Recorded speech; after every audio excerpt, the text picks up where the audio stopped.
All right. Hello, folks, and welcome to episode 38 of working on the Song Themes app.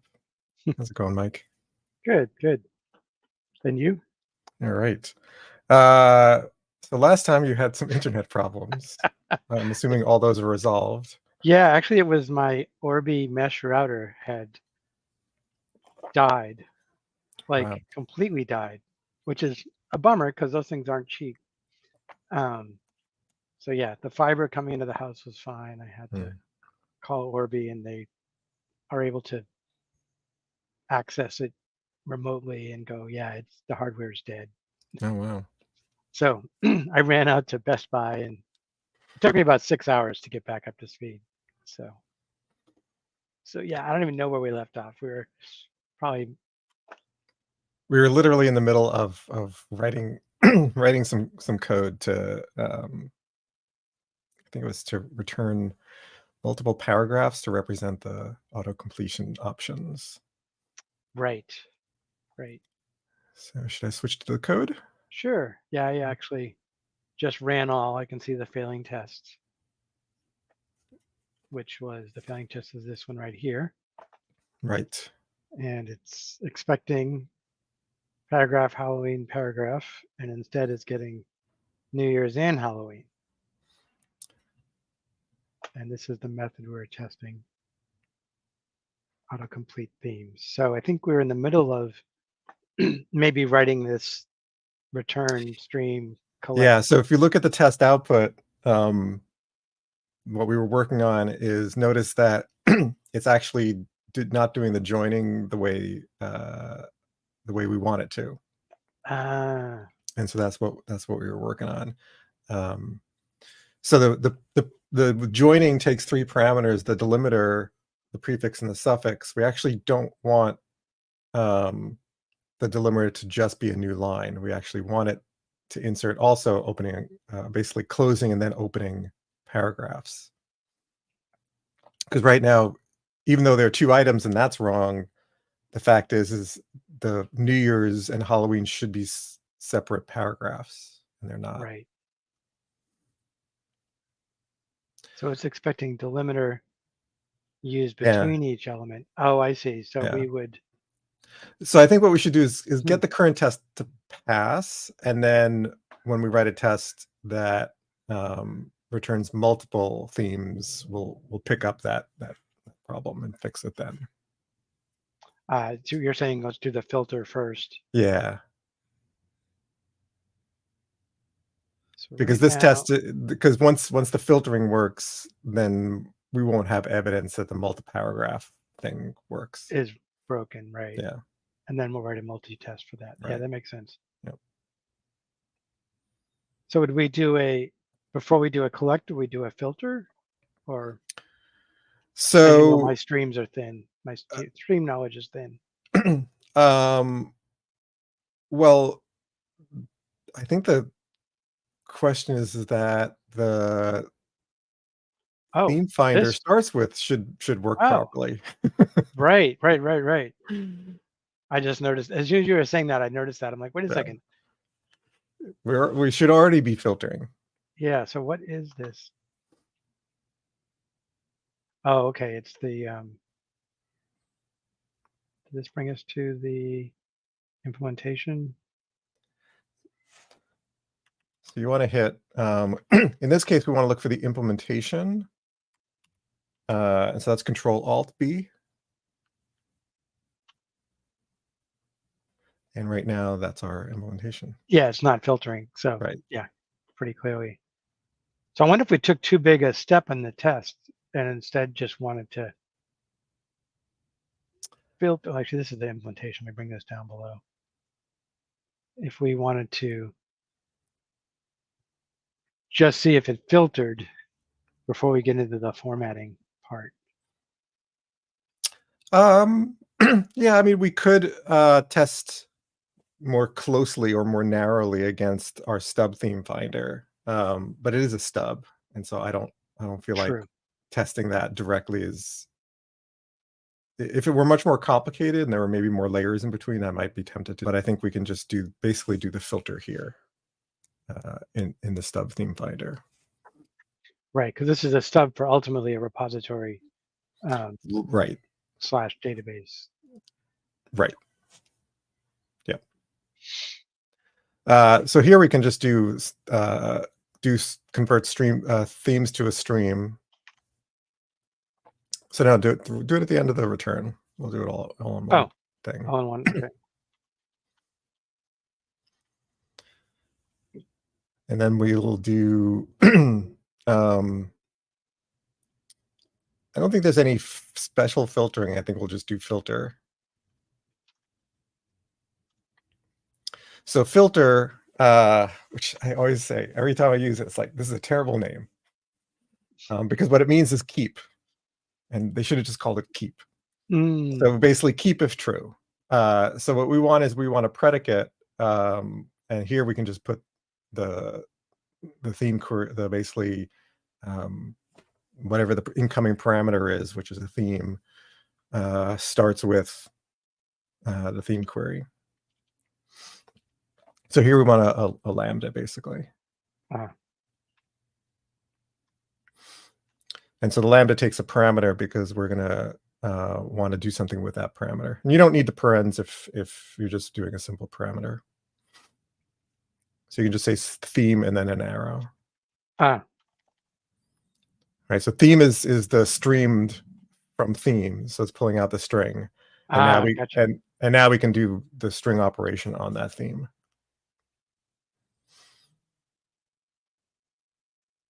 So we pull out that string. So it's already so theme is already a string in this scope. Gotcha. And so then when you say pull out, what do you mean? So we can just call a method on it and see if it starts with the theme query.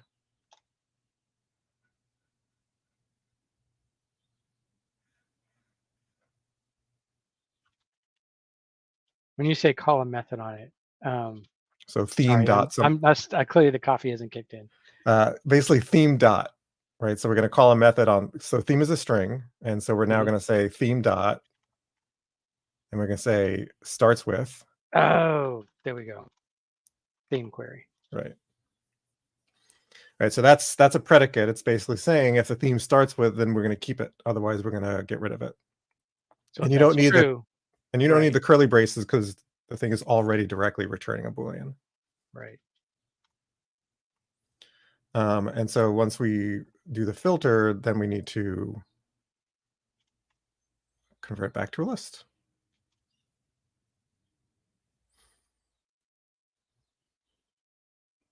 Okay.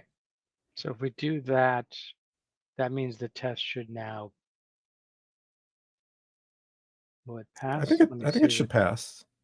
It's whether there's, well, the join, because it's only a single line. Because it's only a single one, it'll work. Yeah, it should work. Yeah. Let's find out. Excellent. Yep, passed. Sweet. So let's do a commit since we got our test passing. Yeah. You can see the commit message I used last time.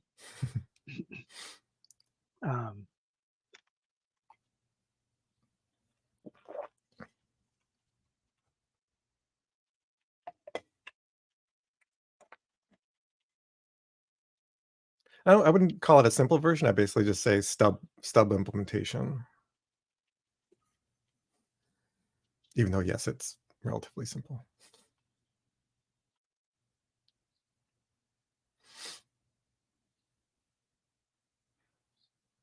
Matching theme.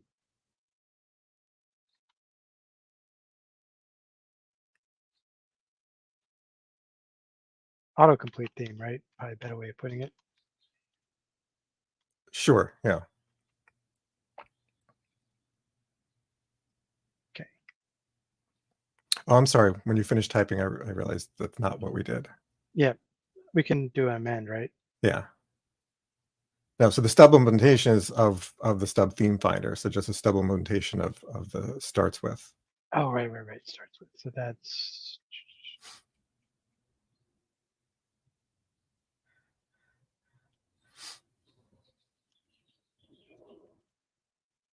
Better? Yes. 12 tests failed. Whoa.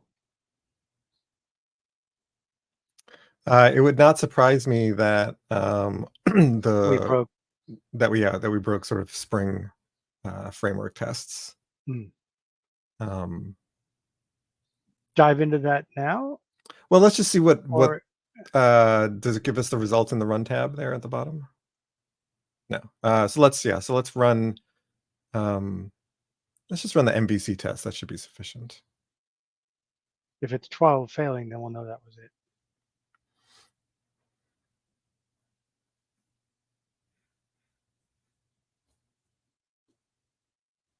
Oh, I wonder if that message was out of date. Let's run all the tests just to be sure. Wonder if that was from the last time when you Right. did. Because then it was all mid. Yeah, yeah. Oh, no. There's one.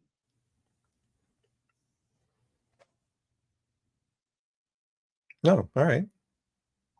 So they're all in the Oh, of course, it's in the repository one. So when we ran the MVC ones, it was a slice test, so it didn't involve the repository stuff. And of course, the repository ones are going to fail because there's no theme finder.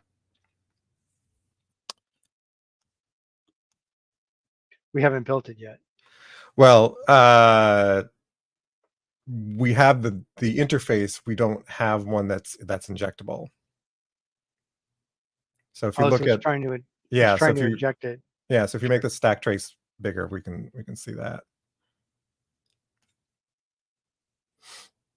At this point, or go down to the cause by creating theme. let's go. I mean, yeah. So JDBC theme finder basically doesn't work because if we go to the JDBC one, it doesn't actually have the ability to automatically implement. So what it's trying to do is it's trying to say, oh, look, starts with is the name of a method. Let's go. So we say, notice that we're on line 9 there. We're implementing the theme finder interface. So what Spring is trying to do, Spring Data is trying to do is saying, oh, there's a method in theme finder called starts with. Let me go and try and figure out how to create a query for that automatically. But that doesn't work. Got it. So that's why it's having a problem. And it's doing it just because there's an interface and it's going through all the methods of the interface. Right. Even though it's not even being used, it's just going in. Well, it's in the interface, so it's got to implement it. And if it can't implement it, yeah. Which you would think would then be a compile error. It's not a compile error because it's not a concrete implementation. It's an interface. Right. So the generation of the code is at runtime. Yes, right. The generating of the Spring generation is when that's happening. Right. Hey there, Sweegie. Welcome. Hey, Sweegie. And Anshul XYZ. Hello. Welcome. So yeah. Punt for now until we get to the repository, or should we get the repository implementation up and running? I think we should get our basically finish the formatting, and then we can write tests against the JDBC. Either the JDBC theme finder directly, or I don't know if we need an application layer test for that. But yeah, we can defer that. Okay. Just to make sure we're all copacetic, I'm going to run that. All good. So now we're going to expand this one to be more than one. Should we have a separate test saying more than one? I think in this case, it'd be useful to have a separate test that shows more than one. I'm just going to clone it then. Yep. Autocomplete returns HTML with multiple. Yes, we should probably clarify that the first one is a single and this is a multiple. Yeah. Returns HTML with single theme, singular. with multiple themes. Matching request. Okay. So what do you think? New Year's again or Halloween again? Well, we want a different theme That starts with that one of starts those with two. one of those similar letters. Yep. Let me go look at the spreadsheet. And it can be totally different examples. Yeah. Doesn't have to be those two.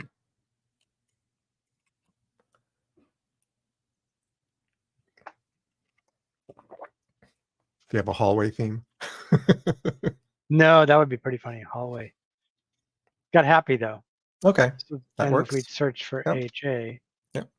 So now let's see, alphabetical. I should probably reverse these.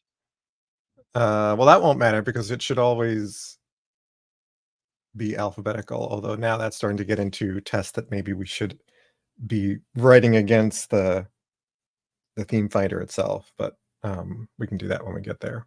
So for now, leave it like this? Yeah, because we want the starts with to return things in alphabetical order. Yeah. So then this would be, we're looking at new lines, what we were saying, right? Or do we Yes. want that for the, okay. Yeah, we do. I mean, this is again temporary HTML that will eventually get replaced by other HTML. Right. Okay, so now we run all tests. This one should fail. Right, it should fail because it's going to be missing the closing P on Halloween and the opening P on Happy. We should still get the new line, but yeah, that'll be wrong. Yeah.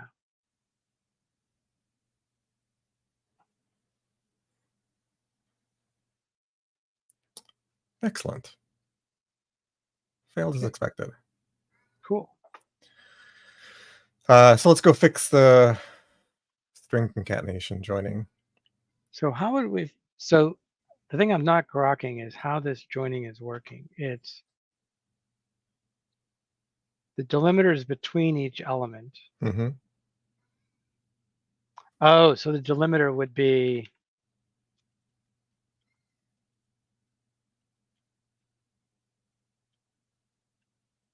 that? Other way around, because it's closing new line. Oh, and right. the next one. Yeah. Yep. And then, so if that's the case, that's the delimiter, and then the prefix used at the beginning. Mm-hmm. And suffix. So that's still copacetic. Yep. Okay, so now it should work. That should fix it. Yeah. Yeah. Excellent. Yep. Sweet. Ship it. Okay. How about we just check it in? That's fine too.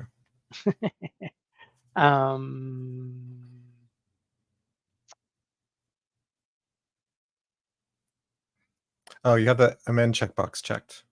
Oh, yes. Thank you. That's weird that remained checked. Yeah, you would. Should have been reset. That's weird. All right. Returns multiple matching themes. I think the more important aspect is we format multiple themes correctly in HTML, or create correct HTML for multiple themes.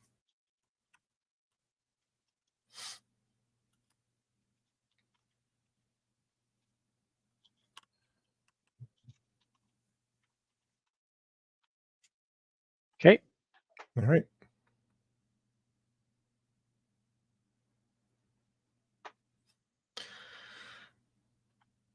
So what should we do next?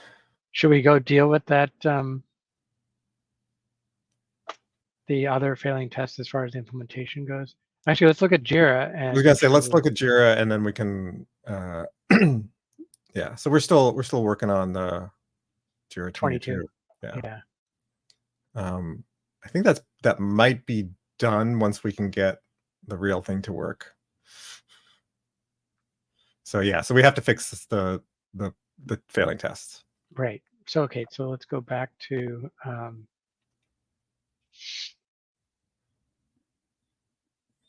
so basically we want to implement this, but a non-stub version one.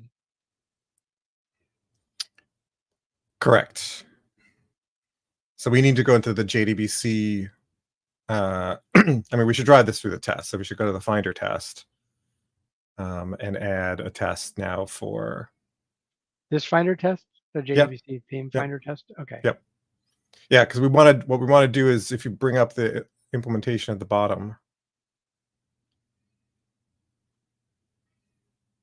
No, the implementation.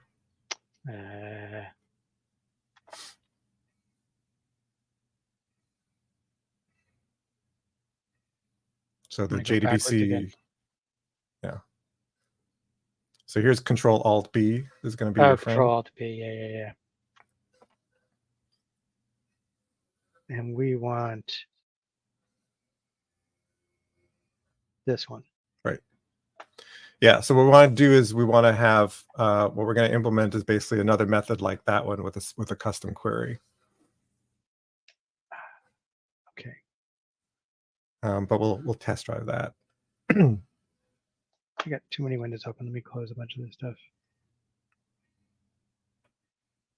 Yeah, this is why I have my tab limit set to like 4 or 5, because anything beyond that is pointless, and you should not be looking at that many anyway. Yeah.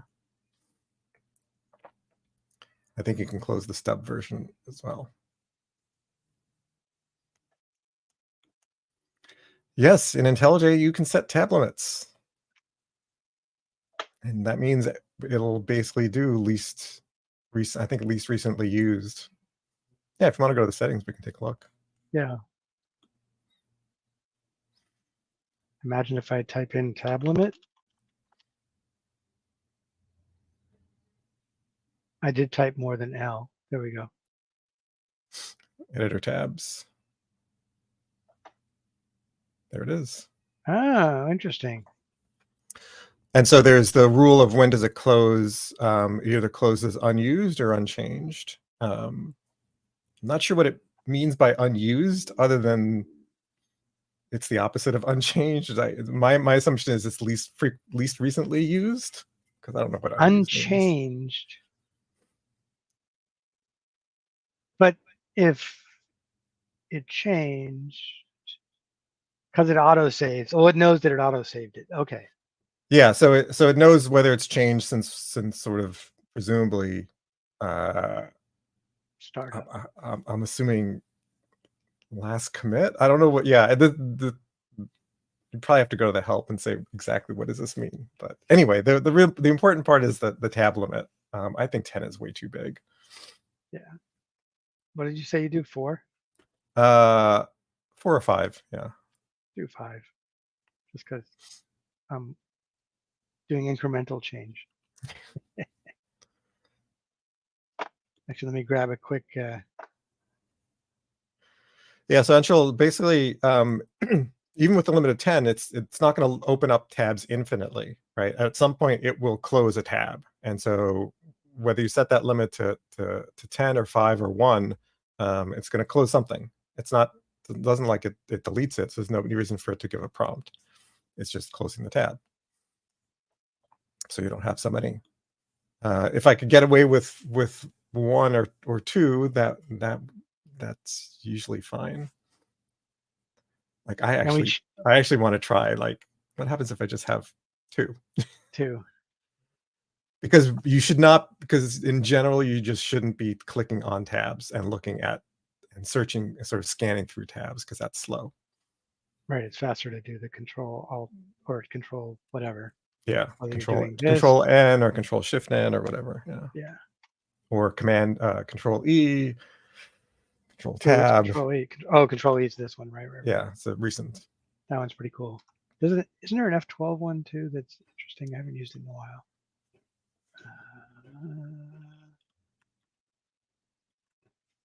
Oh, that's file structure. Control F12. Yeah, file structure is just within the file as opposed to recent files. Control E is recent. You can also it's recent. Control E. Yes, E for recent. There's also the Control Tab, which is the switcher, which is basically a faster form of Control E. Control Tab. So now, as soon as you let go of the thing, it switches. So it's very great if you know you're switching back and forth, you just do Control Tab, Control Tab, Control Tab. Oh, that's cool. Sometimes people will do the back and forth navigation, but I just find the Control Tab to be usually what I want. Right. So if I just clicked in the implementation, now it's just going to go back and forth between the two. Yep. Oh, that's sweet. Control Tab. I have it in my cheat sheet of things to learn. Let's see, Control plus Tab. Oh, I do. Switcher. Okay. Cool. Okay. We're going to write a new test, right? Yeah, that's right. That's right, Luigi. It's like, E for recent and N for inline. Absolutely. Yeah. There's only so many letters, so you gotta. But now you'll never forget recent because it's E for recent. Yeah. Yeah. So let's write a test. So now we're writing a test against the method that doesn't exist yet. Starts with. So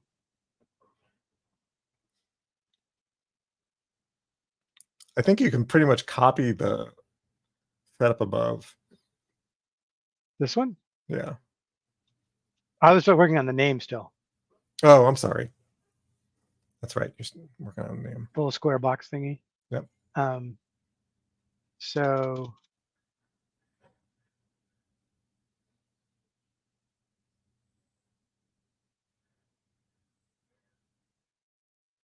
all themes filtered.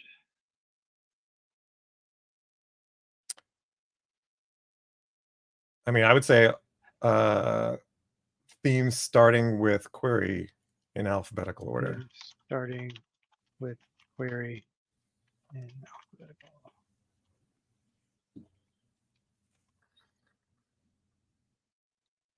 Yeah, that makes sense. Now we can steal. Right.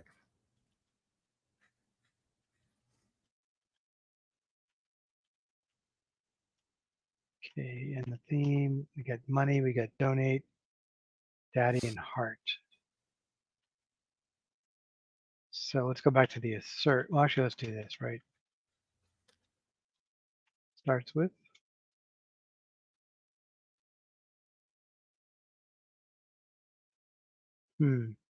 I guess let's just start with a single one for now. Yeah, I mean, we could start with money. Yeah, we could. Because then we should get 2 back. Or should we do heart, which only brings us 1 back? Well, this is returning themes, not songs. So we should still get 1 regardless. Oh, right. You're right. This is. So in that case, it doesn't really matter. Just pick. Yeah, I mean, it doesn't really matter. I mean, you could do just the letter D and get 2 back, but let's just try 1 and see. I was thinking of starting out with 1 and then going to that. Yeah. Okay, so now this won't even compile. Well, this compile. You won't even be able to, like, it'll compile, but you won't be able to run it. Right. So let's at least implement something in order to get it to run. So you want to override the. Where's that one? Is that O? No, it's Oops, sorry about that. There we go. Control O. I was close. Yeah, Control O. Yeah, and just hit enter, and that'll be the one. And so what we want is we want to add some query because it won't be able to figure out. So not override. You want query.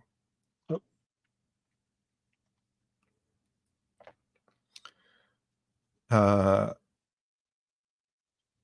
Now we want just something to compile versus. Yeah, I want to copy what we got on 11. So it's wrong, but at least it will run. Yeah, good point. Okay, let's run. And so we can expect this to fail because it's not going to have all the themes in alphabetical order. Or it will have all the themes in alphabetical order instead of just the one that we want. And I think we did contains exactly, not. Yeah, we did. Yeah, yeah. So, yep, fails as expected. So now we want to know how to filter down from this. So that's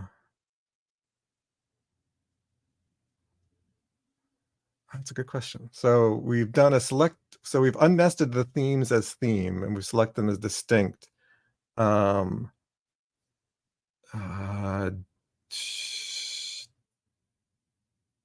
we want to?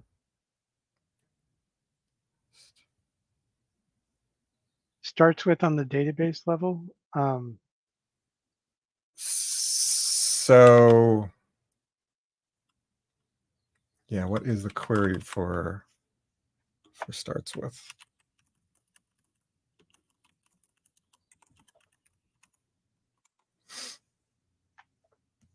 So pattern matching.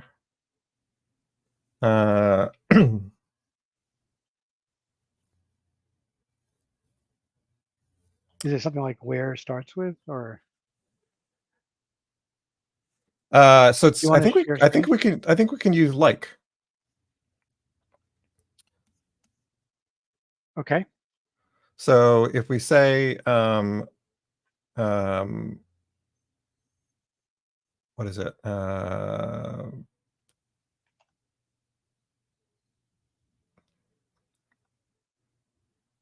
Yeah, we can just say as theme from songs order. So after the from, we can say where. Sorry, after the from songs, where. And then theme. Like. How are we gonna do that? We want we want the theme query, except can we just put? How does it get the theme query in there? So we need to do colon and then theme query. Doesn't seem to like that.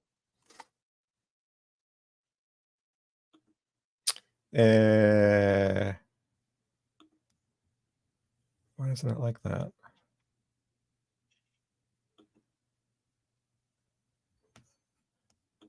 I always forget every single time. So this is query methods.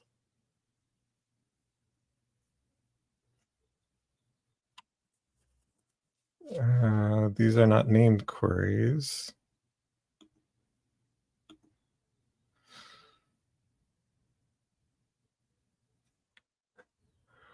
Do you think it has to do with the unnest? Yeah, I think what are the precedents? Yeah, I think IntelliJ is just wrong, because that should be because we said as theme. That should be fine.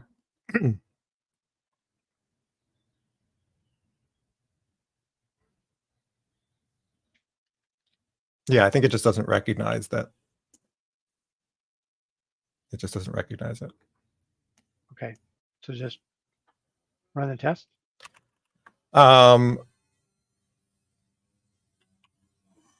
So we need to add a % at the end, because that's what the like query treats as a wildcard. So we want as a theme query followed by a % sign. What I'm not sure of is how to express that in the Spring Data query. So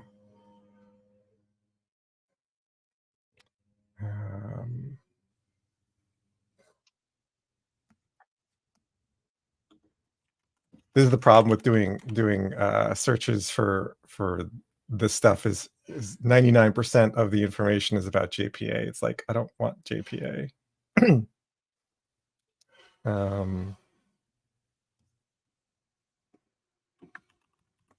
Let's see. Query methods. Let me share my screen while we look for that. Sounds good.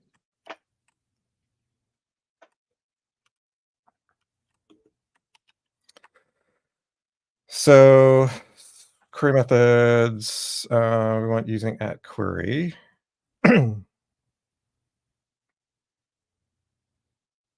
So that's where the colon comes from. We'll have to add an at param, but right now I think it infers that from the name of the variable. No, we don't want. Those are name queries. Modifying query.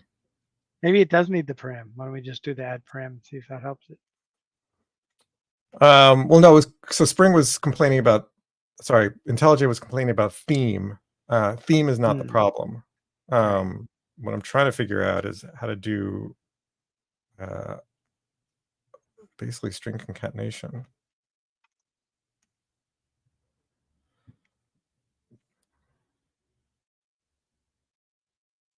Unless it's literally string concatenation. I guess we could try that.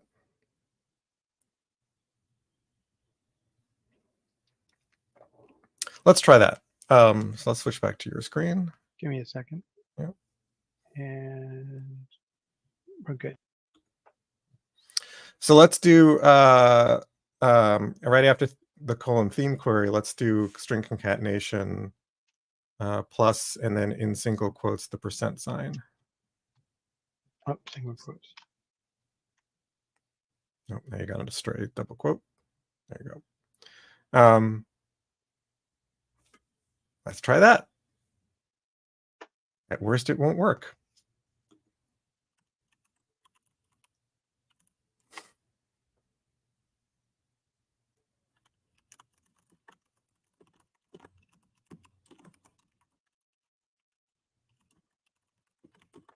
Didn't like it.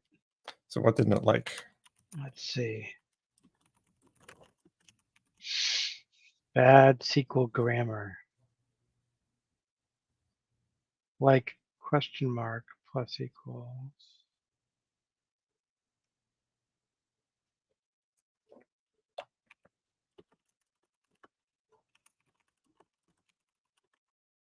Error column theme does not exist.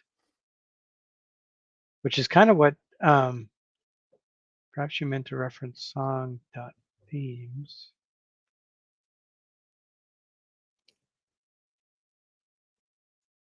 I wonder if because of the as theme, there's like a scope issue. Like we know what theme is here, but not over here.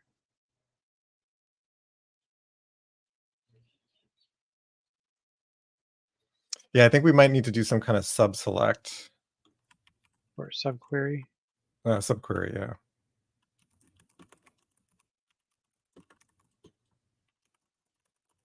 There was a subquery. Did we have one in the other? There is a version? subquery fix. Oh. Quick fix. I don't see where the. That might give us a hand. Yeah, let's do that. Okay. Which one? First one or second one, right?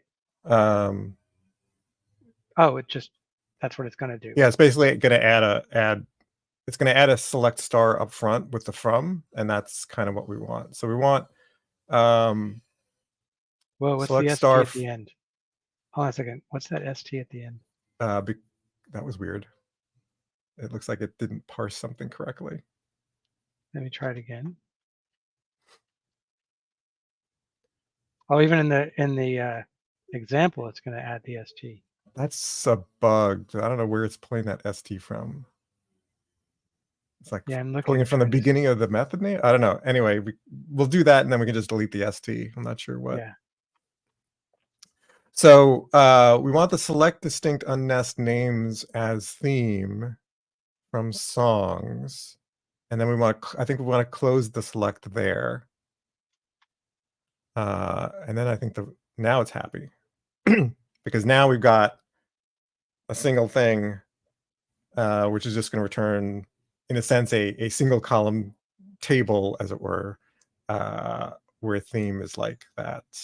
What is it? Why is the select distinct orange? What's it saying about that? Each derived table should have an alias. All right, let's introduce an alias. What does that do for us? Oh, that's what it was doing. Oh. I don't think that's required.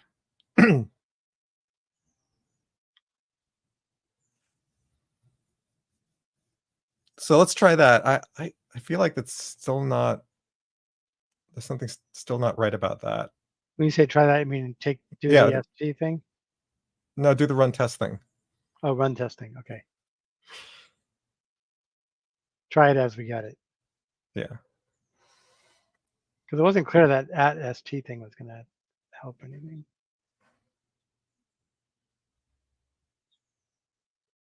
Okay, it failed. So it doesn't like the grammar. So can you scroll down because there's another error Caused by subquery in from has to have an alias. Oh, all It right. has Well, to have an alias. I guess it has to have an alias. All right. Okay. Introduce alias. Introduce alias. Now run it again.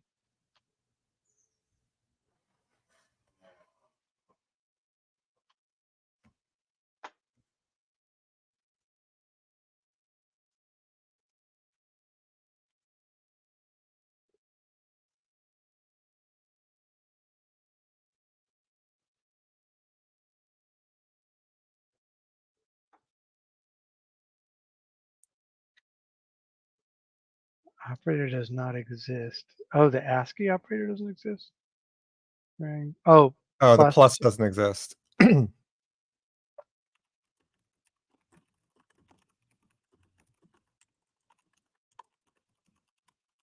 So what are we doing with the +% thing? That part wasn't clear to me what the goal was. What we want is so if you want to do a wildcard search, you say like, and then the characters that you want to look for, and a % at the end. So it's like a star, but it's just different syntax. Oh, I see. So you were thinking that this would make this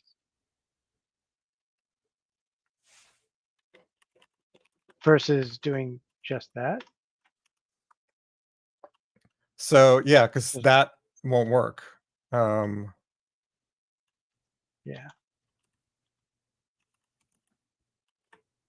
Are you looking up concatenation within? Yeah, nothing obvious is coming up.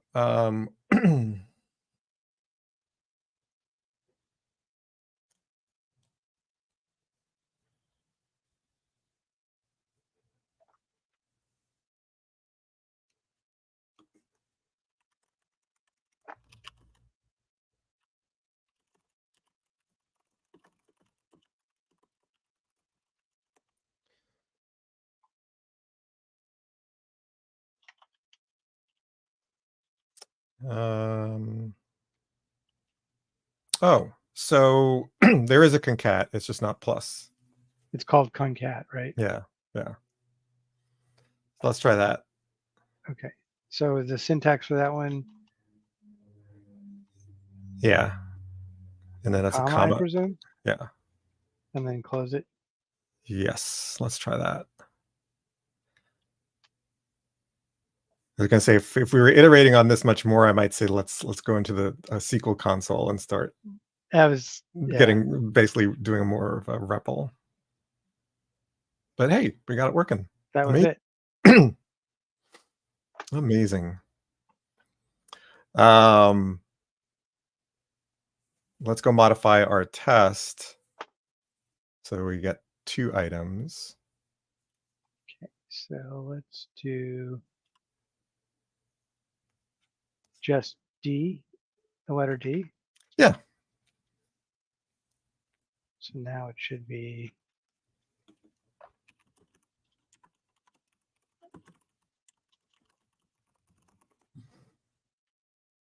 well, not all of those. Right. Like that. So now it should still work. Yes. Because we're putting in that data. We're just now Yeah, I mean, if you want, you could drop well, even if you drop the order by, it would still be out ascending. So yeah, this should work.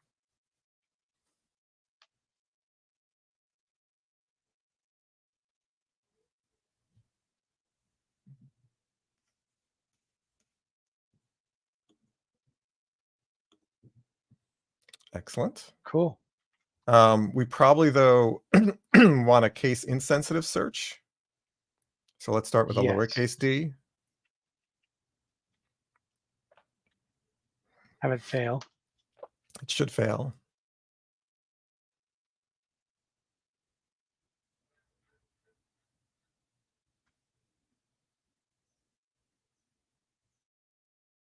Excellent. Yep. And now we change the like to an I like. I like Ike. Yes, exactly. And that should Rerun the fix it. tests. Yeah.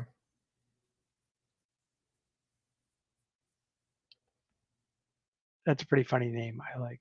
Yeah. Well, it's the I for insensitive. And it works. All right. Can we format the select from? I know some people like, at least let's be consistent in terms of talking about case sensitivity. Oh, over here. Yeah. Yeah.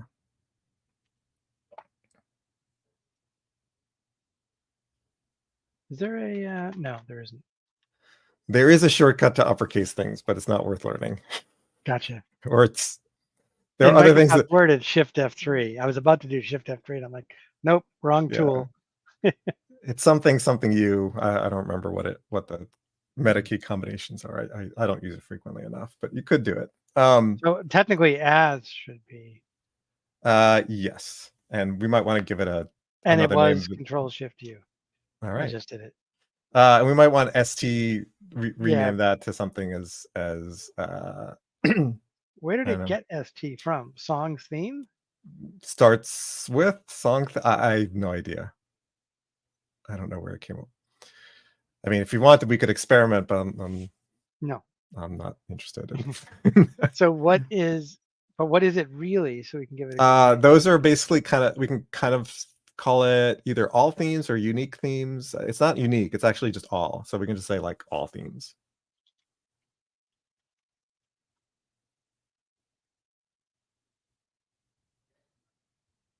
Yeah, let's just make sure it still works.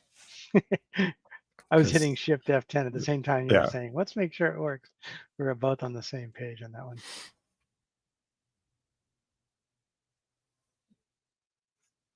All right. Cool. let's And now commit. we know it's Control Shift U. All right. Which uppercase. we'll remember. What were you going to say? We'll remember that for another couple of minutes, and then we'll not remember it. Let's run all the tests. Good point. Just to be sure.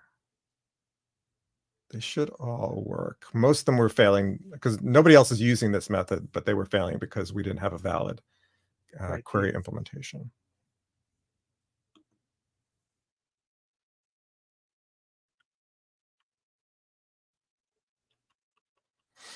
Hey, Jonas.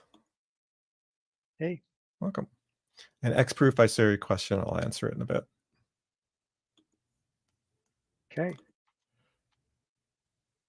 Now we commit. Oh, wow. So it doesn't show up on StreamYard, but on Twitch, Jonas gigantified the dancing dragon, the dino dance emote. Thanks. Sorry. StreamYard can only do so much. If you're on Twitch, you see it in the chat. So there you go. All right. Hey, look at that. All green. Yeah. Let's ship it. Okay. Or at least commit. And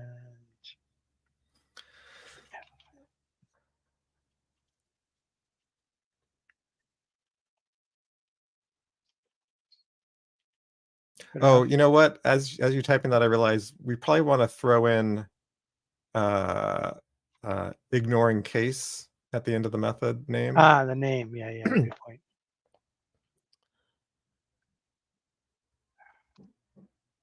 No. Yes. Yes. Shift. You want to, yeah, refactor base method, because we want to change the one in Theme Finder itself, because that's an interface. Starts with ignores case. Ignoring case. Ignoring. So I'm specific in that way because that's how Spring Data generally sort of looks for when it's deriving it. And so consistency is what I'm getting Gotcha. at there. Well, should we probably rerun everything just to be safe? Even Yeah, though that was an automated refactor. Yeah, I don't expect any problems there.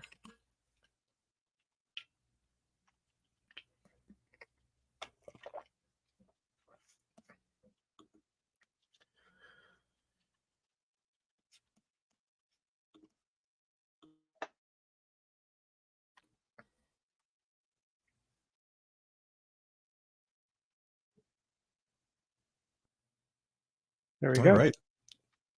Look at that. We're up to 80 tests. Cool. Okay. Commit. Yep.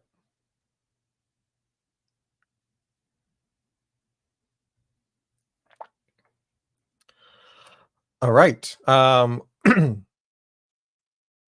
It's running all the tests again. Of You course. could you could stop that if you want. I'm okay. We're gonna. You want to? Well, because I was going to say let's run the app. Because I think we're using the right method, and we are now doing the starts with correctly. So we should see at least the paragraphs that we want, or the entries as paragraphs.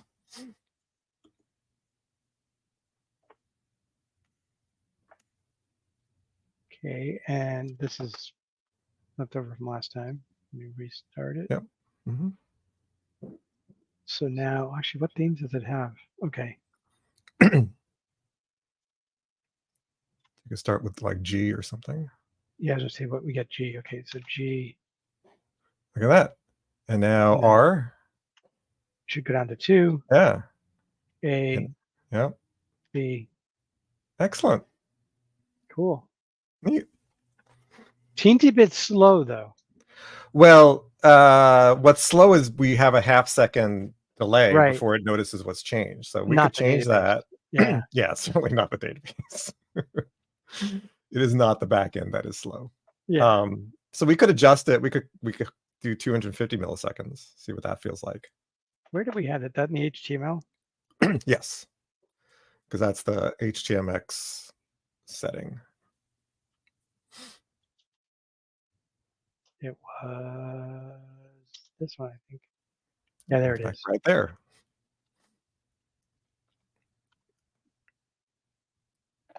Restart. Yeah.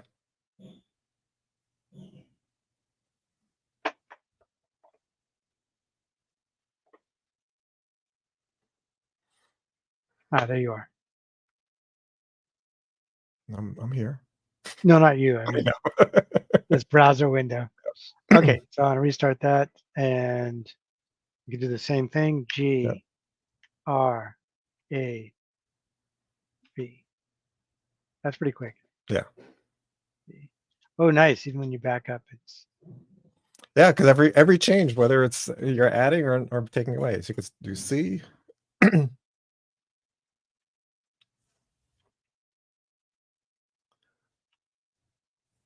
Yep. Sweet. That's pretty cool. So that's interesting. What it just did. Oh, went back to everything. So it's now showing. I don't think do we want that in our drop down to show every possible theme before you start narrowing it down? I don't think we want that. Like Right.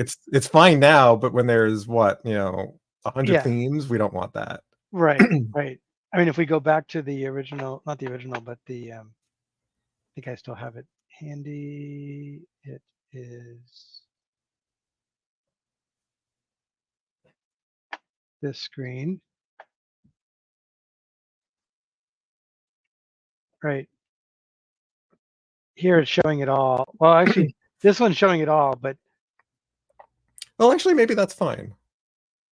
My original, the one that I was using, which I can't show because it's got some private stuff, but this other version of this kind of, kind of multi-select was it would never have the drop down. It would just be filtering. Actually, how does that work actually? No, it must have the drop down. Yeah, I'll have to go check. Yeah, I'll have so to- let me share my screen because this is the one that we're sort of basing our stuff on. okay, share away. Yeah. So this one, when you click into the area to start typing the autocomplete, it doesn't show anything until you start typing a letter. So now that I've started typing, now it starts basically doing the drop down. So it requires at least one letter.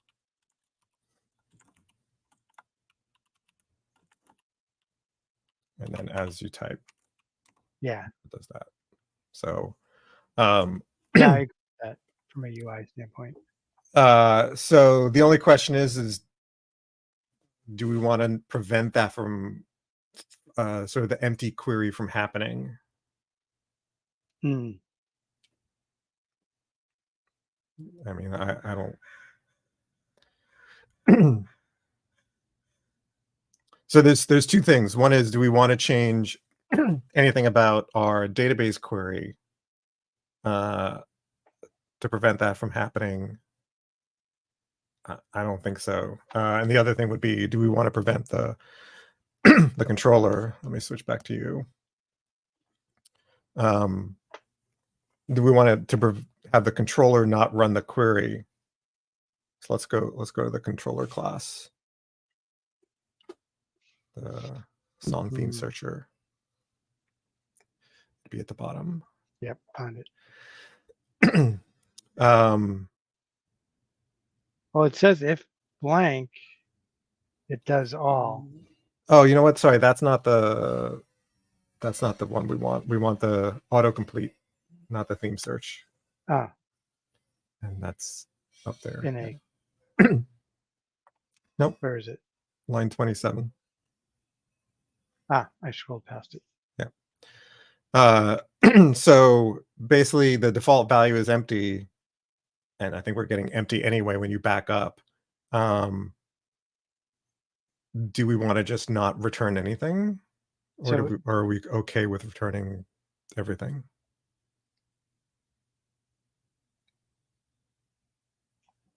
I mean, I think ultimately we want to return nothing. At the moment, it's such a short list; it's not a big deal. But I think the UI is a little bit cleaner, where it doesn't show anything until you start typing. So then let's do that. Let's fix it. So that would be just a if default value is. Oh, not if value is empty. Then If theme query is blank, then then return an empty string. Oh, right. Sorry, I was looking at the wrong part of the. Yeah, if theme query is blank, then just return an empty string. Right. Let's do Now it. this, yeah, get a test for this. We have tests for that. This will be an easier test.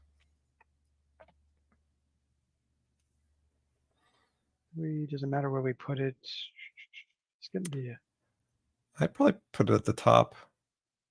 I think we might want to nest. Yeah, I was thinking that there's a lot of tests in this class. And yeah, some of them are about the search and some are about the autocomplete. So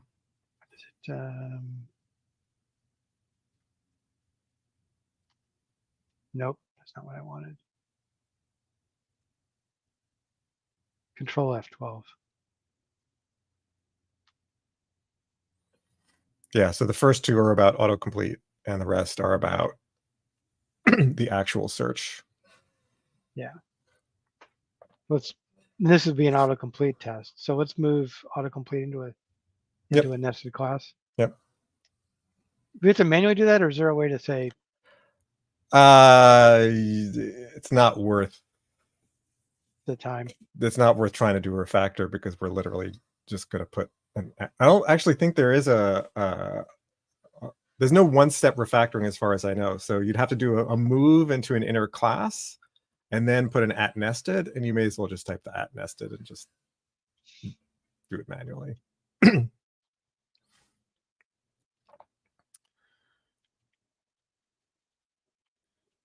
No, just class, public. I mean, you could public, but there's no point to it. And this would be autocomplete. Yeah. Tests. Singular. No, I don't put test at the end of that. The only thing I might do is, on the outer one you do, but not on the inner. yeah. And somebody, who was it? I'm working on something with Claire Sudbury, and she said, why do we have tests at the end of this? I'm like, historical, because now, basically once annotations came into play, we don't need it anymore. Right. It used to be that's how it would know it was a test versus a helper. But that's been like not since JUnit 3. Right. So. And so the only thing I might tack on at the end, if I were to tack on something at the end, is returns HTML with, right? So sort of the prefix to the test name.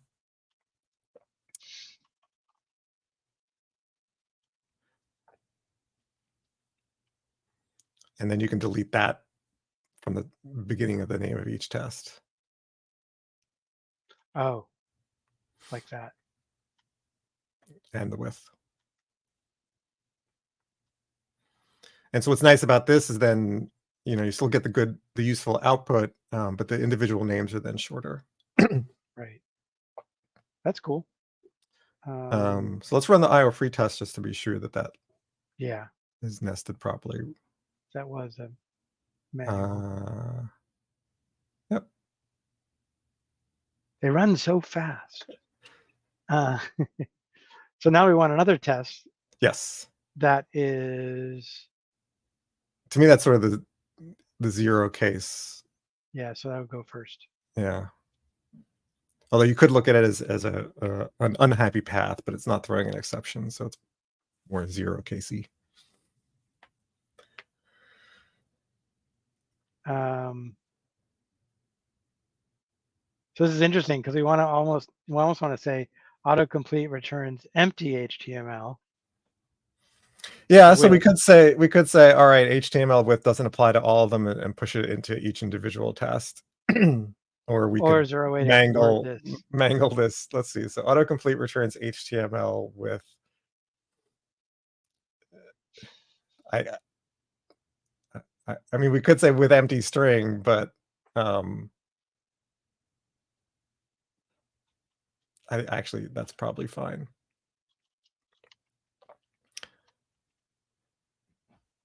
When query is empty, or when query is blank.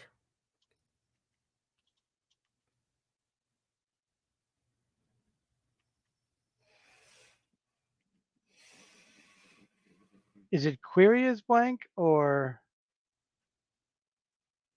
is it really a query, or is it really the starts with parameter? Well, we call it a query. Oh, theme query. Yeah. Okay. I mean, we could change that if we're not happy with it, but that's what we're calling it. So how about we just call it when theme query is blank, just to be consistent. That's fine. Okay.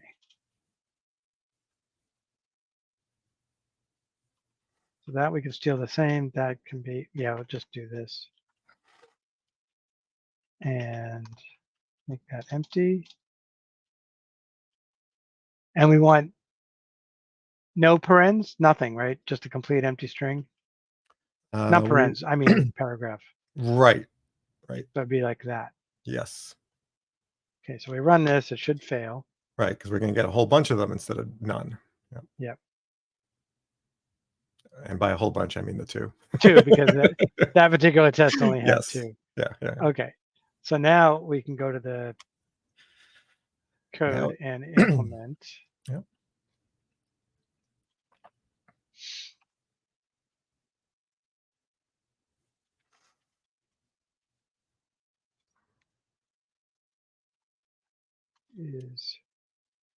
Actually we want blank, right? We want blank.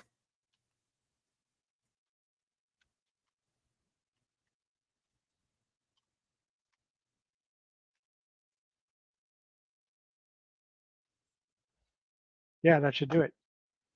It should. We're past our break time. Yeah, I figured we'll take a break after that. All right, let's What are we going to say? I was going to say, let's clean up our test names, Oh, and then yeah. we'll commit. Or we could take a break and then clean them up. Either way, what were we going to clean about the test names? The other test, the single theme matching, and the test after that. So below. Okay, They these both two. say matching request, and that's not the term we just used in the test we just wrote. Oh, we wrote something about theme query versus request. Now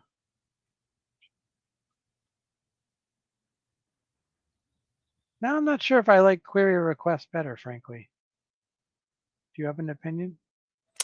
Well, request is sort of a higher level thing because we are hitting a controller, so request makes sense. But it's also a little ambiguous, perhaps, of what that request is.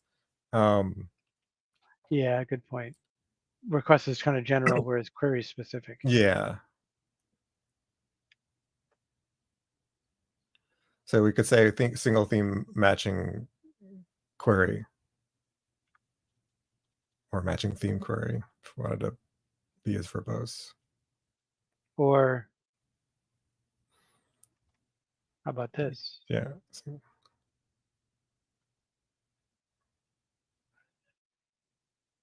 Or is that too? It's a little unclear. What the singles are? Yeah. It doesn't parse Yeah. this nicely. Yeah. No, I agree. It took me a second to get there. Yep.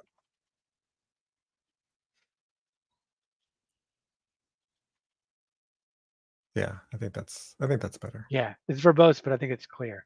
Yeah. So one of the other thing is the static helper method. Is that used, the one on 108? Is that one used? I think that one's used only by our autocomplete ones, right? So what's the first one? Maybe not. No, it's used by others. Okay, never mind. I was thinking we'd pull it into the nested class, but if it's used by others, then that's fine. And this is used by others. Oh, actually, wait a second. 37 and 49. Yeah, it's used by others. It's used by others. Okay, so that one's. Can we normalize the first helper method? 108. Normalize meaning. So the at not null should be above the method, and it should be a static. Oh goodness! How did that happen? I'm sure it happened due to refactoring. Yeah. And then let's run them just to be sure.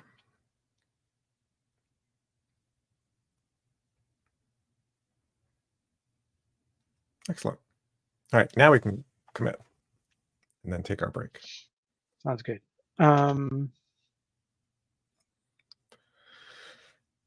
So this was all about the test that we, the new behavior, which is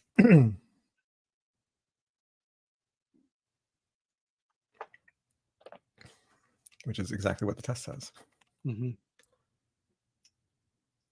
I guess we wanted to be really. And you've been using hash, right? Yeah.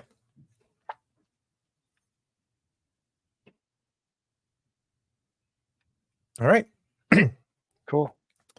Not the greatest comment, but whatever. How often do we go back and look at it? The test says what it does. Yeah. That's why we wrote it. All right. So we'll take our break now. When we come back, I think we got to get back into the front end HTML, CSS stuff. Actually, let's respond to Xproof when we get back. Yeah, I'll do Xproof if you're still here. I'll respond to you before we restart. But in the meantime, join. We're doing 5 or 7 for the coffee break. 5. 5. Okay. But you can take longer because I'll be answering Xproof's question. Sounds good. Okay. See you in a few.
All right.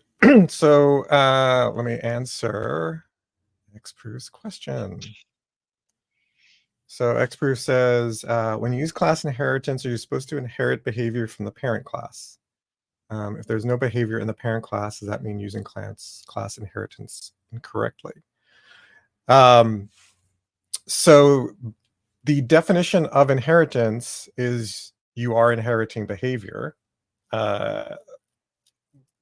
but there's I think Michael Feathers is where I first sort of solidified the idea of, in general, you don't want to change the behavior inheriting. So you want to inherit behavior. If you're not inheriting behavior, then why are you subclassing is really the question. So in my experience, you want to make sure that the inheritance makes sense from a modeling standpoint. So is this thing really this other thing? And I'm just needing some additional behavior in the subclass. Just about all of the demonstrations of inheritance that I see in sort of introductory articles are just wrong, because they're modeling, sort of trying to simulate the real world, which is not generally what we do. We model the real world. So the Michael Feathers sort of heuristic is you inherit behavior. So there's some base class that has behavior that you want to share across multiple different implementations, but you don't want to change the behavior in the base class, what's called overriding, right? So overriding is you implement the same method and do something else. And generally that gets you into trouble, because that is the tightest coupling, and sort of the worst kind of coupling is coupling your subclass behavior based on the superclass behavior, and you're changing the superclass, what the superclass is doing. And it's just, that just leads to just terrible code. So generally the heuristic is inherit behavior and then add on behavior in addition to what you're inheriting. So the places where I see sort of inheritance being useful, a lot of times is like in graphical or UI component kind of structures. Like, well, all these things have, borders around them, and they all have, text on them. And then some of them have additional behavior. So Xproof says, if you don't need additional behavior in the subclass, can you still use inheritance? And I would say, what are you doing?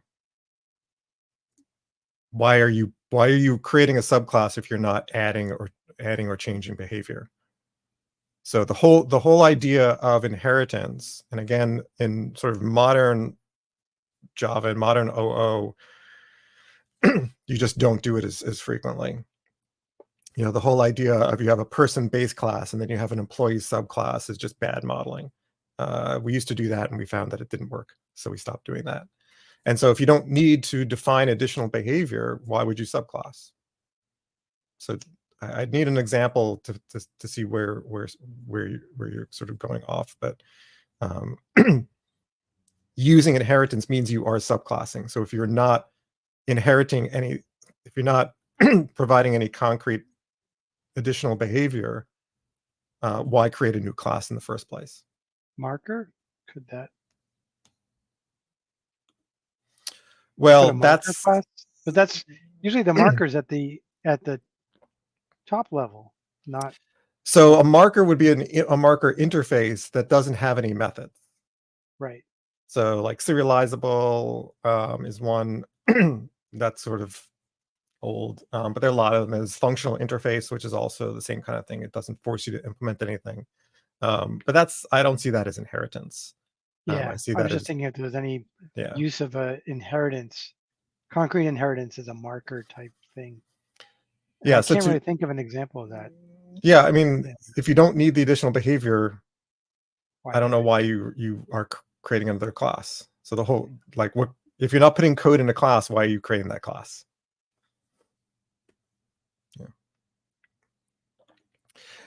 Yeah, and this is in general why the heuristic of only add and implement behavior, do not change existing behavior. You don't want to subclass, some random class. Again, sort of, unless you have to. I mean, there's always situations where this is just what I have to do. But if you're designing and modeling things, you want to make sure that it's modeled and intended to be used that way. Because yeah, and so, when I do inheritance, there's often, I think almost always, there's an abstract base class, and so it's abstract in some way. There's some methods that simply aren't implemented, and you're expected to then implement those. Yeah, if you've got data holders, because you have no behavior in your system, and they're basically just representing rows in a table, well, there's no behavior, so so you shouldn't have any subclassing. I'd question why you're doing that, but hey, it's sort of like, in my opinion, if you literally have no behavior, why are you writing code? Why not just use a tool that generates the code for you based on your tables? If you're creating a CRUD app that truly has no behavior, you shouldn't be writing code, because that can be auto-generated. It's when we write behavior and create behavior, that's when we want to put the behavior somewhere, and then we write code. But there's things like, like or not, but there's things like, if nothing else, like JHipster, which will generate code. And, it may not be the code I write, but for very, where there's not a lot of behavior and you just basically want something that's a front end to a table. I mean, honestly, that's what Ruby Rails was invented for. Just point it at your database and have it, make up some screens, and you're done. So much effort goes into basically writing boilerplate code that you may just as well have something generate that code for you, since it's boilerplate. You will regret it when, not if, behavior is needed, and you will regret not having written things that way. But if you know that might not happen for a while, then just generate your code. What other tools are there besides JHipster for that kind of? There's a whole area of what are called low code or no code tools, which are, anything from spreadsheet like things to to the old, draw your UI and connect it to tables and sort of visual just kinds of things. I don't know how well they work, but for certain constrained situations, they're still around, and they're still, popular. They were popular years ago because AI didn't exist yet. Now that AI exists, everybody thinks the AI can generate it, and it can't. So stop doing that. LLMs are not meant for that, but whatever. So if you find yourself creating a class that has no behavior, why are you, and it doesn't add anything, why are you subclassing, is my question. All right, back to the code. Sounds good. All right. Where did we leave off? Jira, I think. Yes. I think 22 can be checked off. Yep. Dopamine. We can close that Jira. So we were talking about displaying in a drop-down list at first before we go to the UI widget. Right. It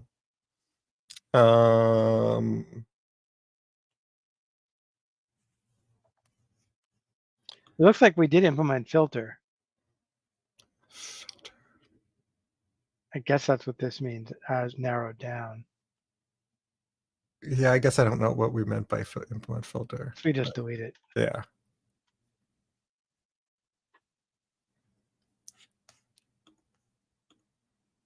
Yeah, Xproof, happy to help.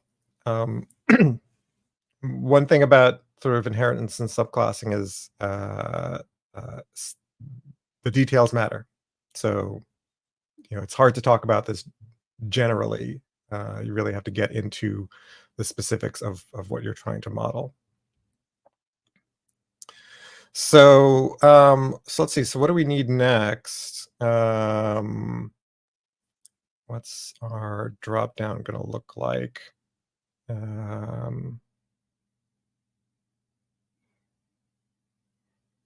So the drop down idea is you only get to pick one existing theme. Yeah, I mean, we kind of already have that. Because we are populating the drop down when the I mean, so I guess the question, does this give it, I guess my real question, we actually aren't narrowing down the drop down, but does that take us in the right direction? Because we won't use an actual drop down. Right. What will the UI tooling we're looking at? Is there value in creating the drop down? Yeah, that's what I'm saying. I don't think there's great. value in creating the drop down because we're moving away from that, and we're not going to use the drop down element. Yeah. In fact, So we see might, here, it's not changing the drop down. yeah, and I don't think we want to. I don't think we want to do that. I think we want to head towards the component you were showing, the one that. I'm ready to grab that again. If you want. It was this one, right? No, it's here. It's this one.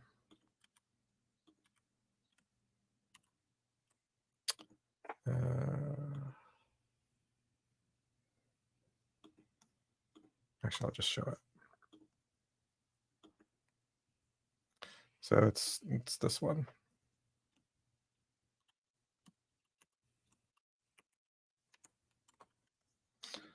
So what this one does is, in fact, it's useful to look at what it's doing. So add selected item. Basically creates a list item. So what it does is it takes an unordered list, and as you're typing, it starts adding list items to it. And so what we'll do is we'll have the back end do that for us. So what we want to generate right now, we're generating paragraphs. We want to generate list items. That's a minor change, I think.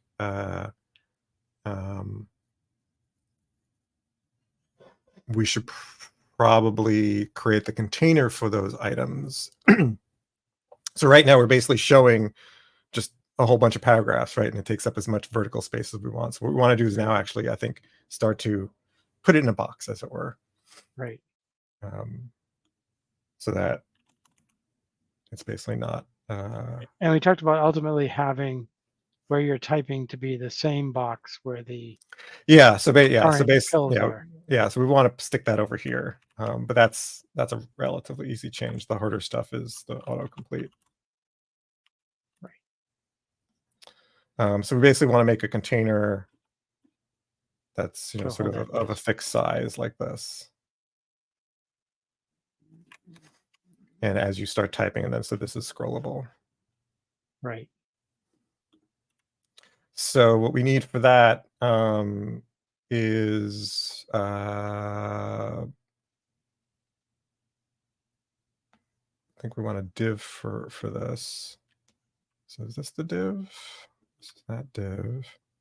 That's the that's the selected items container. This is a suggestion box. Oh, so that's just a div. So what does it do there? So that's selected items. Where does suggestion box get populated? Yeah, so that happens here. So that's items. That's the button now. Where's the box?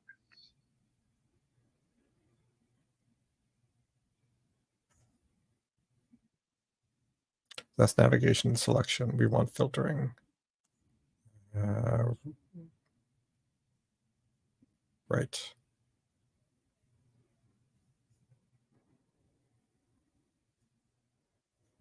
So suggestions box. Yeah, so that's this div.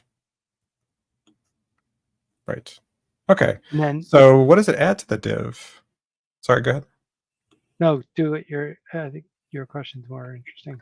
So let's do this. Let's do an inspect.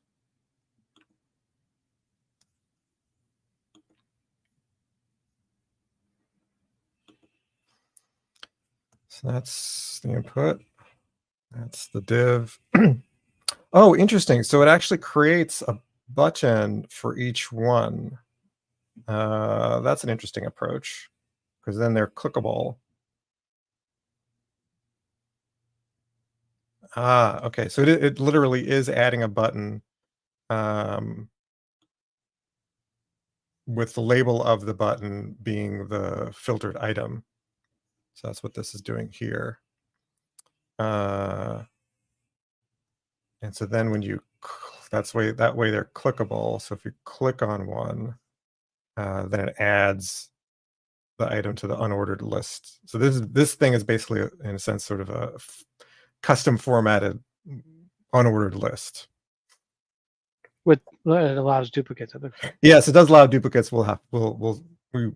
We'll take care of that.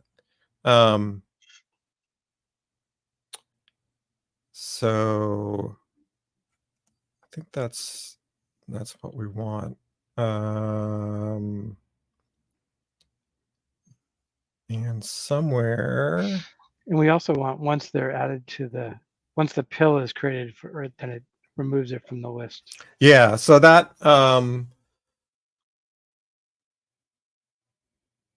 that's interesting. I wonder. So let's go back to you and let's start typing up some Requirements or some JIRAs. yeah. Whoops. Okay, I'm good when you are. All right, back to you. Oh, hey, Astrid. Right, yes. We overlap with Lunch and Learn. Sorry. Mm-hmm. So, so this can go away. I think it can go away because I think we'll be more precise. So the one thing I want to write down before I forget is how to or make sure make sure autocomplete results don't return items already selected.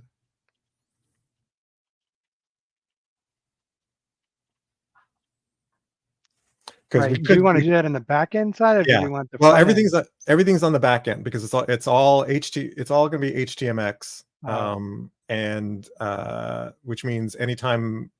So basically, when it refreshes, it's going to send the query, but probably what it's also going to need to send is what's already been selected, so that those can be filtered out. But I think we should do that after we basically put the autocomplete results in a container, in a div, if you want to be more precise.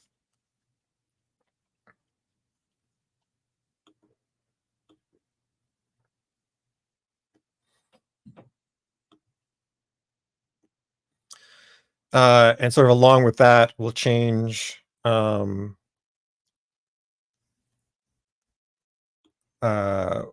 change the paragraph, the individual items should be wrapped in buttons rather than paragraphs. So I think put that on the next line. Here? Yeah. So autocomplete results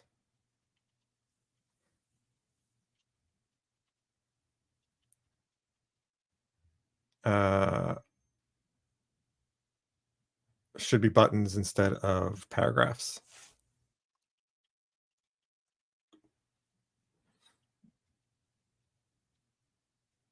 Yeah, makes sense.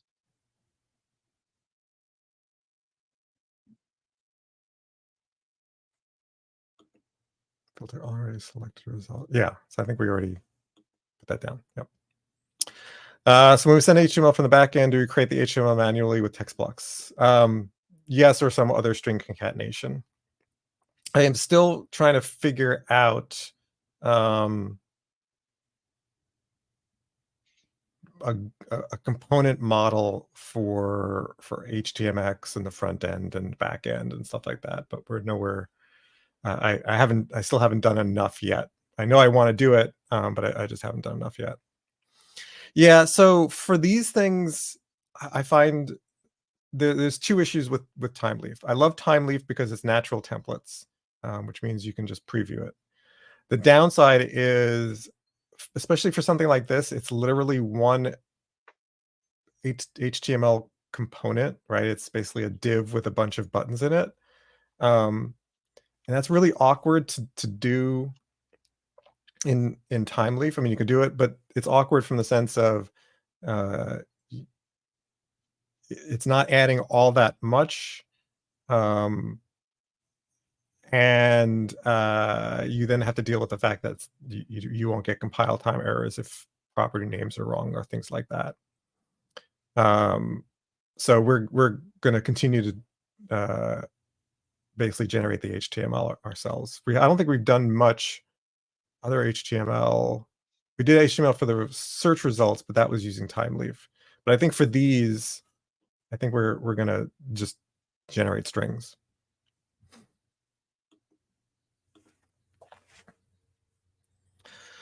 So let's see. So put autocomplete results in div container. Autocomplete results should be buttons instead of paragraphs. Make sure autocomplete results don't return items already selected. I think that's good enough for now. Okay. Unless there's anything you thought of. Yeah, I was thinking we might need something in between here and here. I just don't know what it is. So we got the paragraphs. Well, I can't disagree with that because you haven't specified. Yeah. Because we haven't really talked about that container that you were showing a few minutes ago.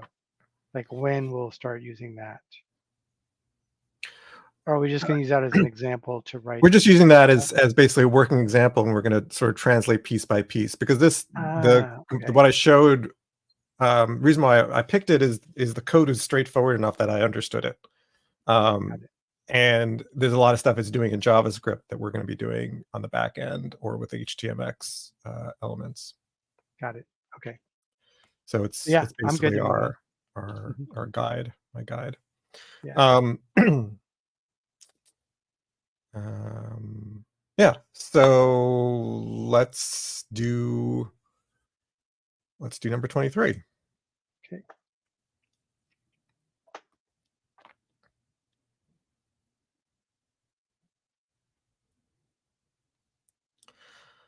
So do we want to drop this select, or do we want to leave it there because it's useful kind of just to see what all the themes are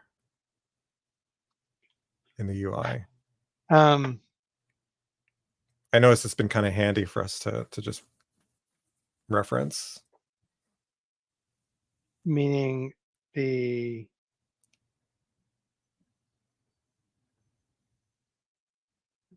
search result. The select option is that drop down. Right, this guy here. Yeah. We could leave it for now until we. Yeah, I was just thinking it's like we seem to be, when we're playing around with testing it from the front end, it's been useful to have what are all the possibilities so that we can know what's there. So we'll keep it around. We know we'll get rid of it, but we can keep it around for now. All right. So what we want to do is let's scroll up a bit on the bottom. Yeah. So we've got our HTMX. Got search results as the div. So I think let's change that div because this is going to be our I don't know what we want to call it, autocomplete results, autocomplete box.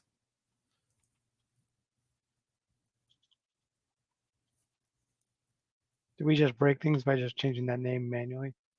Yeah. Oh, do we break things? Yeah, because this here was. Yes, we would break that if we change it, but that's all right. We're gonna we'll update it once we figure out what we want. I mean, so what do we want to call this? Autocomplete Box? You said box. That's because the other thing used box though, right? Yeah. Um, So this is the container for all the autocomplete results so far. Matching of the query. I could go with either results or box. I'm actually trying to figure out which one is stronger of the two. It feels like it's playing the role of a component that is the box. So let's call it box. And we'll still do hyphenated. Yeah. Or kebab case. Yep. Yeah, kebab case. Yeah, so copy that over. Actually, is there anybody else using search hyphen results? No. Okay. Yeah. Wanted to make sure. Yep. So let's. In a way, we were already putting autocomplete results into a div container. Well, but it's so I guess what I meant by that is a fixed size or a max size actual scrollable container.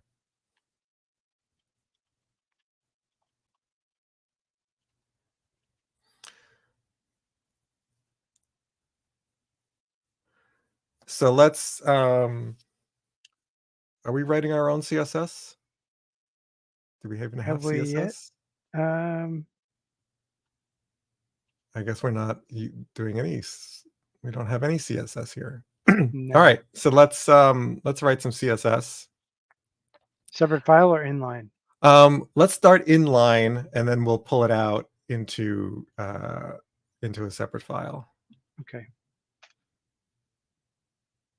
So we'll want a style equals here then. So the first thing we want is we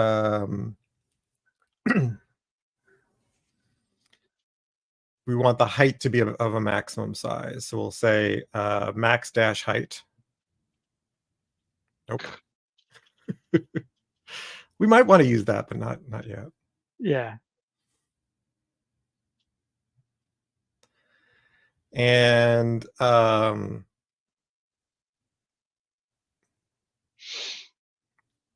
many do we want to show? Like 4? So we can do 4. What's the vertical height unit? We could do 4M, but there's another unit, CSS units. I think there's one for line height.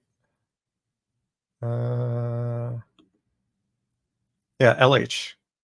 Let's try that. Okay.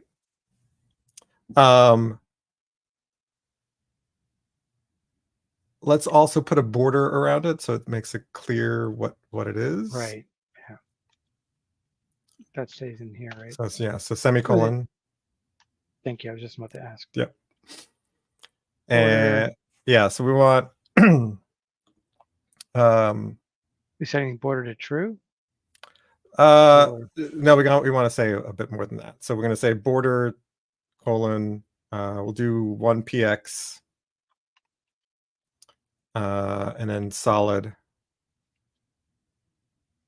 and then we'll give it a color, which is going to be the octothorpe or hash symbol. And let's use what they use here, which is D4, D4, D4.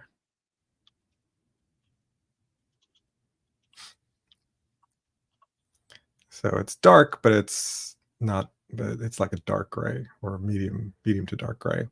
What else do we want? I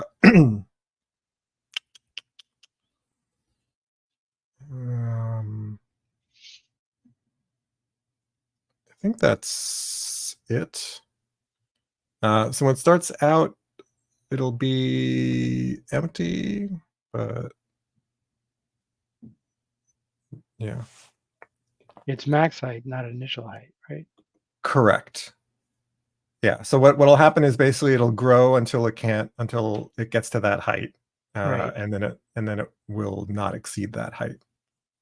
So Astrid It's asks, does uppercase L work? In CSS, it is not. It might work, but that's not the style, so we won't do that. I can see the point though. This does look like 41. Yeah, I get that, but it's I'm not even. It's probably would work, but it is not standard, so we'll just have to live with it. Yeah. Restart the server. Yeah, let's restart the server.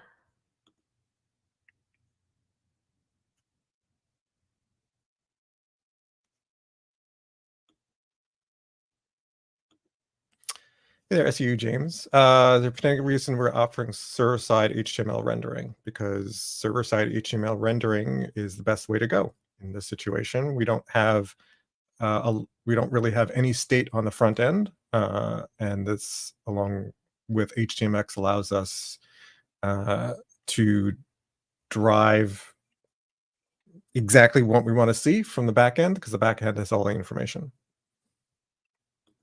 All right. Start typing. See what happens. Hey, all right. So the box is let's do one that has more items. Yeah, the box is too wide. We'll fix that.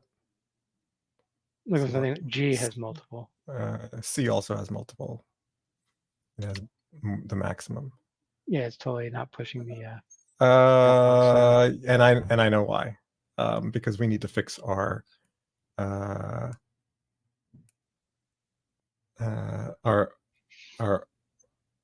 wonder what the default overflow is. So let's do this with the inspection. So right click. Yeah, so what we want is this. So this is the autocomplete box. This is a paragraph that has exceeded it. So it must be that I would have thought the overflow was so let's go here in this box. So these are the items. So I think here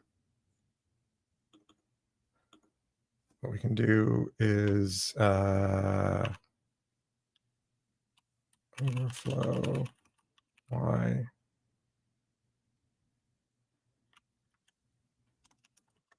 auto.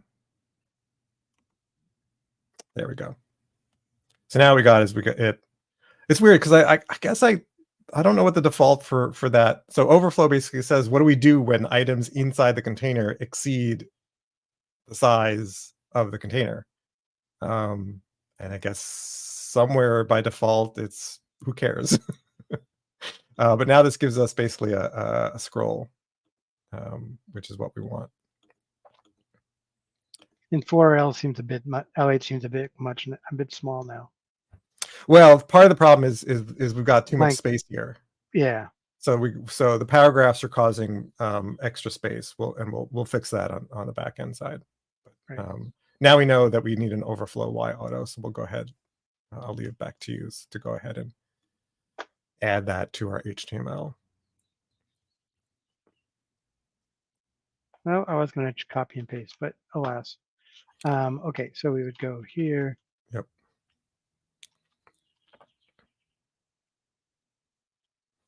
So you want overflow -y because we only care about the Y direction. That's it.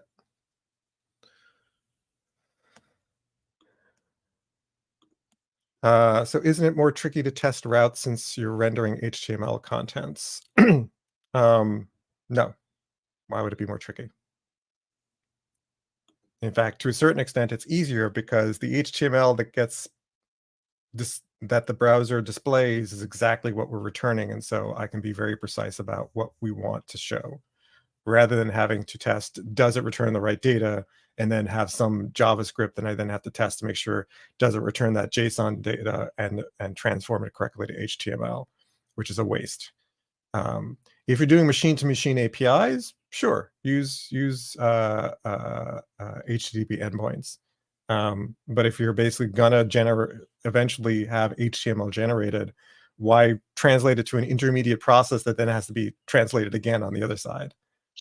I just don't understand that. It's a mistake that has been built upon over the past 10 years, and it's just a huge mistake. Most applications don't need a single page application framework or even library. All right. Let's before we commit, let's make sure that let's change our paragraphs into oh, actually we were going to say that next. All right, let's commit. I take it back. And did you see the result? Excellent. Oh, we wanted to change the width. Let's do that before we do anything else. That's what I was thinking. Okay.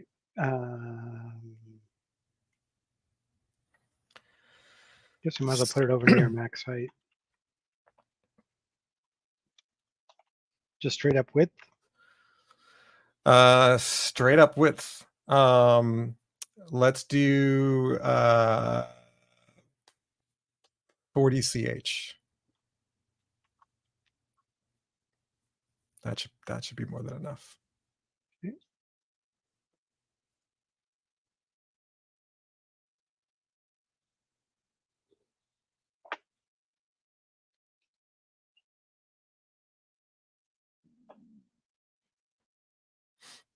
Okay.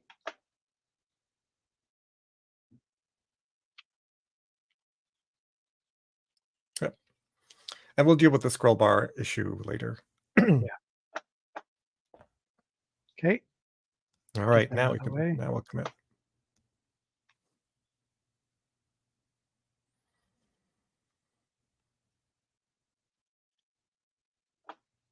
Well, I think you can check off 23, and that's what we did.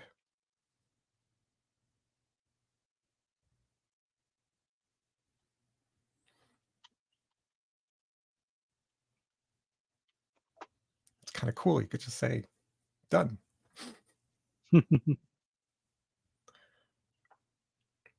Jira 23 done. Yep. Okay. All right, so let's make them buttons instead of paragraphs, which means we should probably do some prepare refactoring for this, because this is our backend code generation.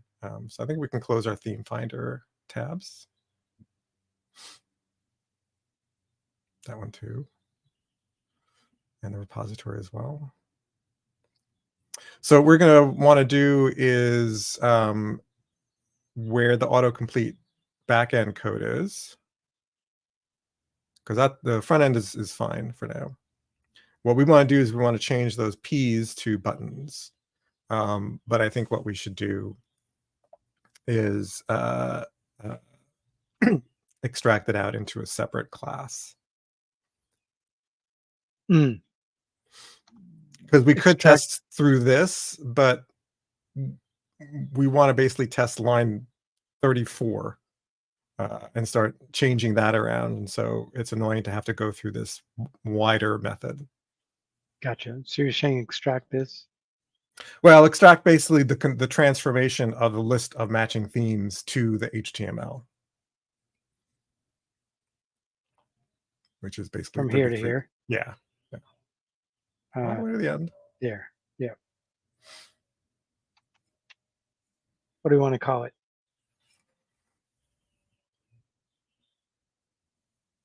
Extract. Well, it's not extract. It's oh, I thought you said extract. Sorry. Well, extract to a method, yes, but that's not. That's not what the code is doing. What the code is. So what's the code doing? What do we want to call it? What's it doing?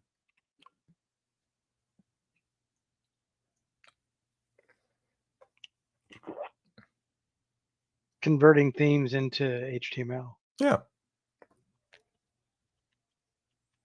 And I didn't say button or paragraphs on purpose. Right. Actually, it'd be convert matching themes. Well, no, because it doesn't. It's just converting. Oh, just because the parameters match. Yeah. Yeah. Convert themes to HTML.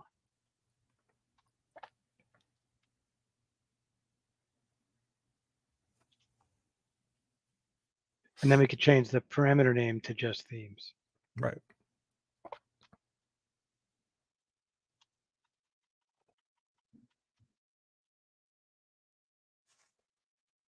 Control Shift L for formatting. Nope. Control Alt L. Alt L. There we go. A little bit better. Yeah. No, Astrid, we're not going to call it string collect and so on and so on and that and that. No.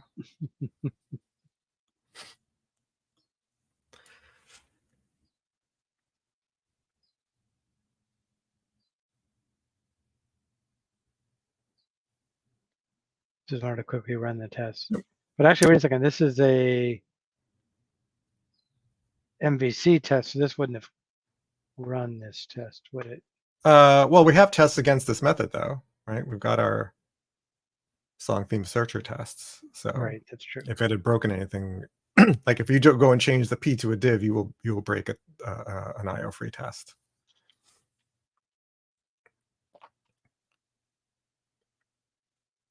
In fact, you'll break at least 2.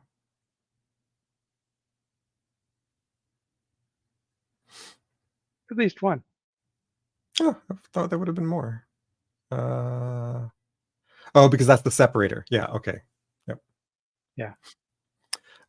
So what we'd like to do is further move this out because we want this to start forming a class that does our transformation.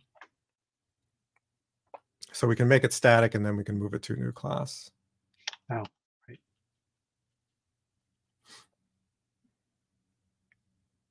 Wait a second. Did I need to actually? I need to use automated refactoring to make it static. Yeah, I think what you did was basically all that needed to change because it's all used in one place. Oh, it's all used in one place. Right. Yeah. Okay. But it's always good to do the refactoring rather than manually. Yeah. So yeah, so let's now move it to a new class. Nope.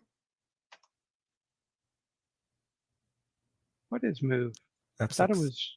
Oh, it's straight up F6. I always get that. Yeah. Okay. Same. We want the package to be That's fine. still in song theme searcher. Yeah. I mean, sorry, in .web.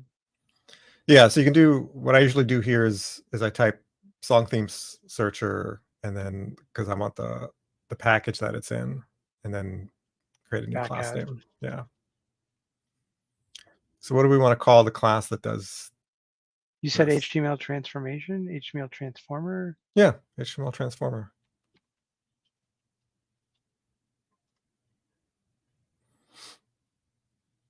And why is it complaining? Because the class doesn't exist. Oh, well, duh. Escalate. Yep, Yeah, we're good, right? Yep. Yep. Oh, yeah, it goes in main. definitely main. Yep. Yep. Yes, great.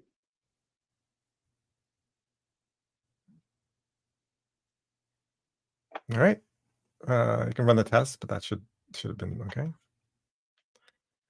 You can suggest names Astrid, but if they have the word "and" in it, we're probably not going to want to use it.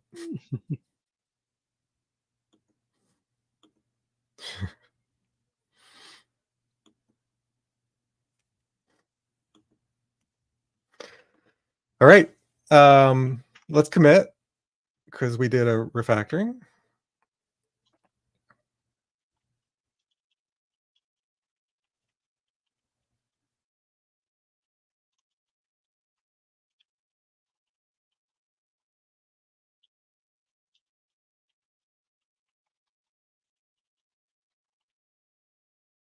Yep.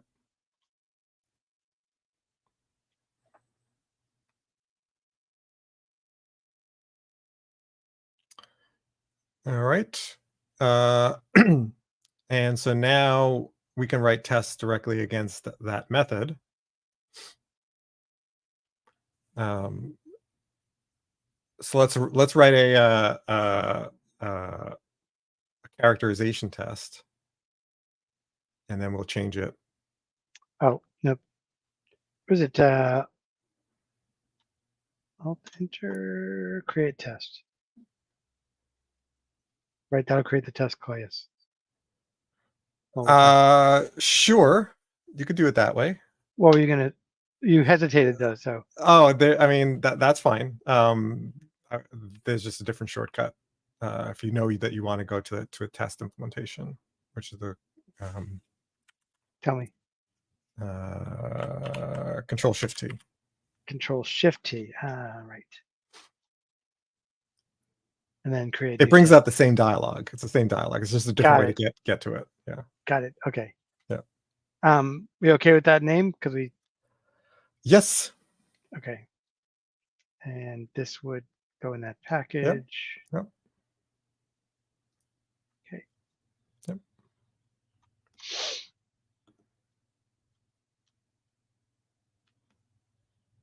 Oh, no, not test 4.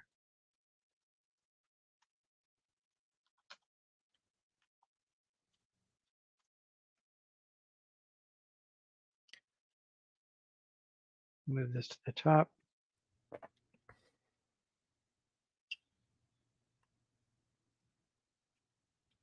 So our first test would be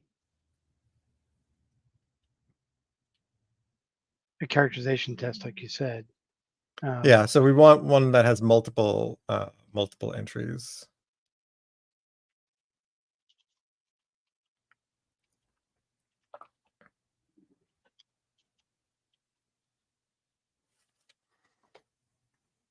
Good enough.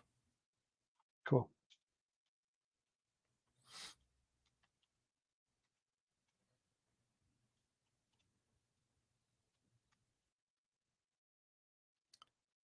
So it takes the list of, yeah. Yeah.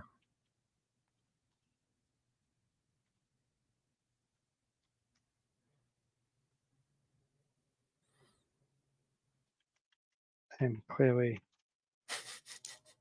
not creative today. That doesn't matter.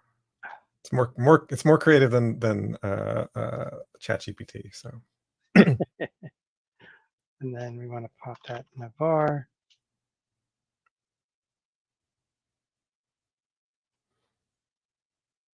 I don't know, just HTML. Yeah, I think HTML is fine. Yep. And then we want to assert that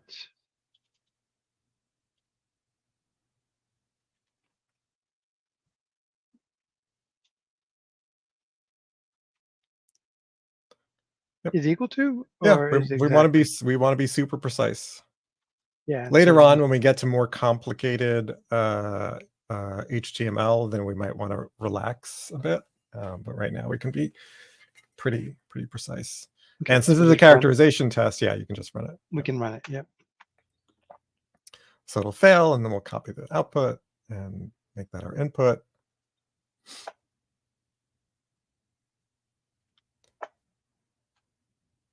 Let's see if it does the paste correctly.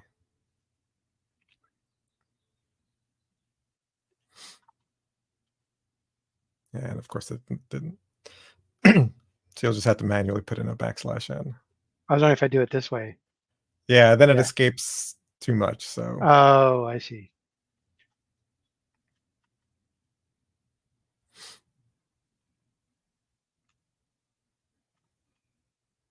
No, just one \. Oh, it's a string. Right. Yeah. You just hit tab and then delete the next line. There you go. So that should pass. Should pass. Excellent. Okay. So Hello 145 asks a question, which is, you're on a Java Spring Boot channel stream. So the answer you're going to get is Java Spring Boot. ASP.NET is also a great option. There is no right answer to this question. It totally depends on why do you want to learn backend at all. So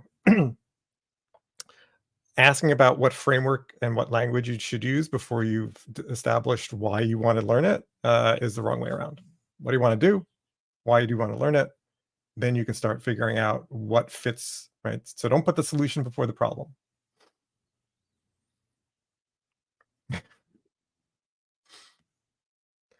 All right.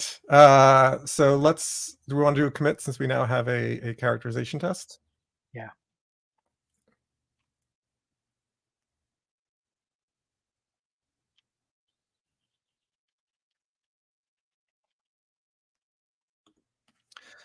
Yeah, even without, I mean, I wouldn't use a text block here because it's so short, but that's also typically the way I do it. Copying without the quotes, and then having it a paste inside of existing double quotes, then IntelliJ will escape the right things.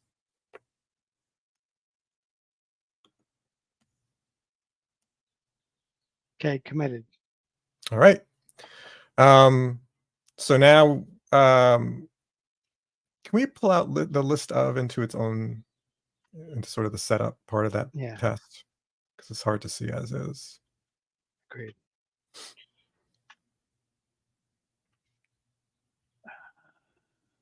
Second Neat. option looks good. Yeah. Yeah. Excellent.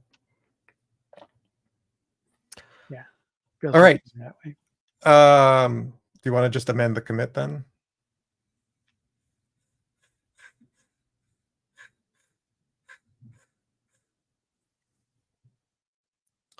All right, so now we want to change it so that instead of P's, what did we say we wanted? Button. Yeah. The BTN? No, the full word. The full word. Yeah. So what I would do is I would use the Alt J to do this. Yeah.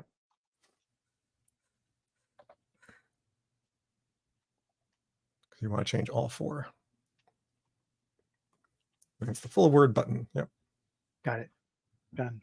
We'll probably want some other stuff, but for now that's fine. And this might even push us to doing it as a text block because it's going to start getting long. But let's do this and then we'll fix it.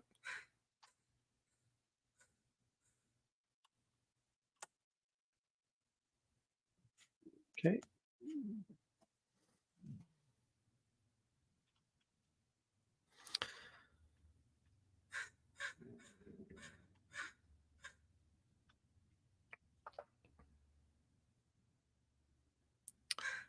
Oops.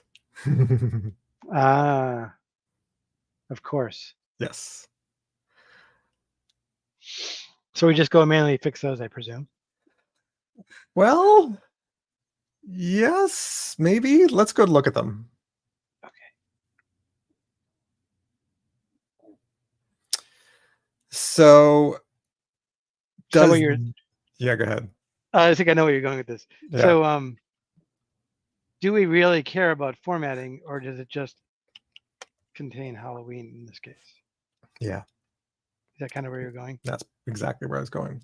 So now, so before this was useful because we had no other test that was testing the HTML content itself.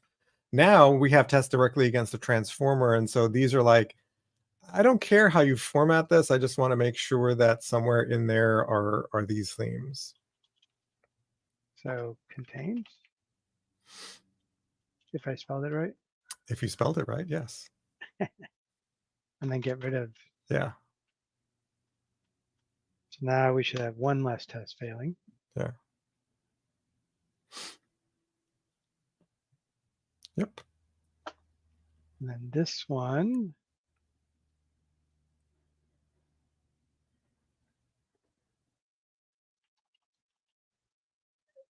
It's not any of, it's, is contains significant? You can do it for multiple? You can still do contains and then basically comma separate it. Got it. So like this. And I keep forgetting about collaborate. Yeah. So Suiji mentions collaborator-based isolation. I'm like, I don't like that name either. Do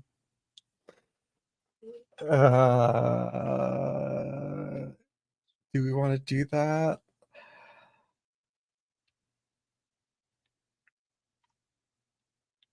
I'm also trying to think of a better name, and I'll have to think harder about that. Are you familiar with collaborator-based isolation? It's one of James Shore's No, I don't know it. testing patterns. So here, what we're doing is we're sidestepping the issue of we know that we want Halloween, we want happy, but this could break because if it actually returned all three of those themes, that test would pass. Ah,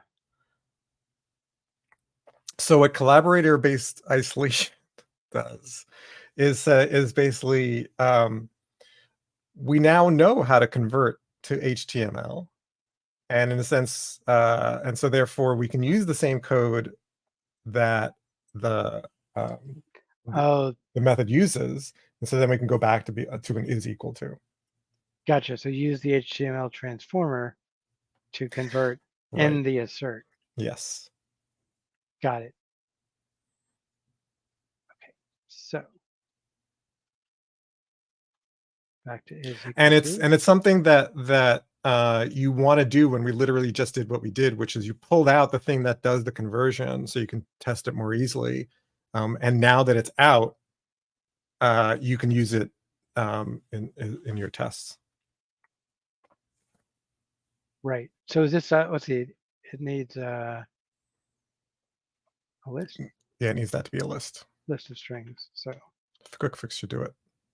oh,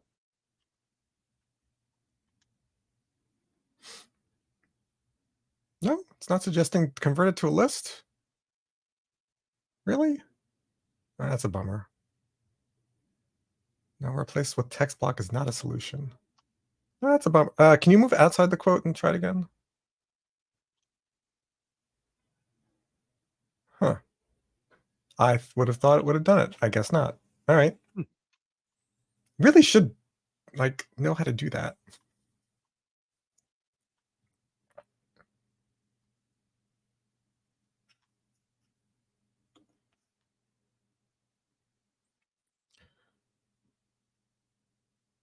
Excellent. And let's go sweet. back and do it to the other one. And this is where I would probably start. Maybe not quite because we only have two, but if it was like 3, 4, 5 of these, we create a custom assertion. We're almost at that point. Right. Whoop. Oh, I know what I did wrong. Never mind. That won't work. No, that won't work. In fact, it's even warning you that the is equal to is not a valid Right. comparison. It's like, what? What are you comparing anyway? It's almost too bad that it's not a compile error, but of course you can always convert anything to a string, so that's sort of a problem. Excellent. All right. Let's commit this.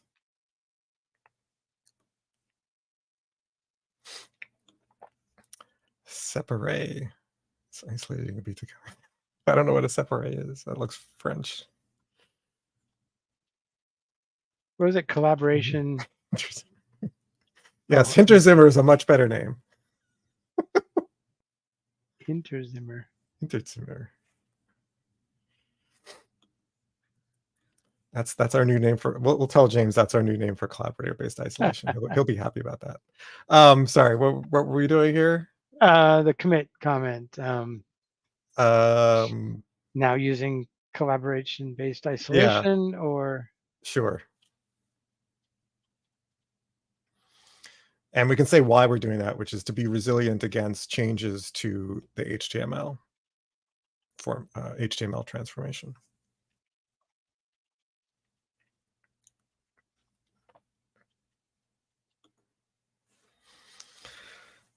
All right.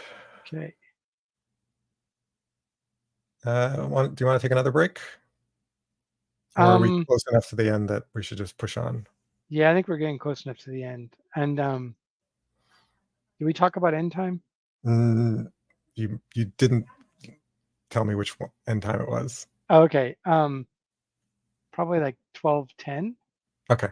So basically 20 minutes or so. Yeah. Yep. All right. Then let's continue. So let's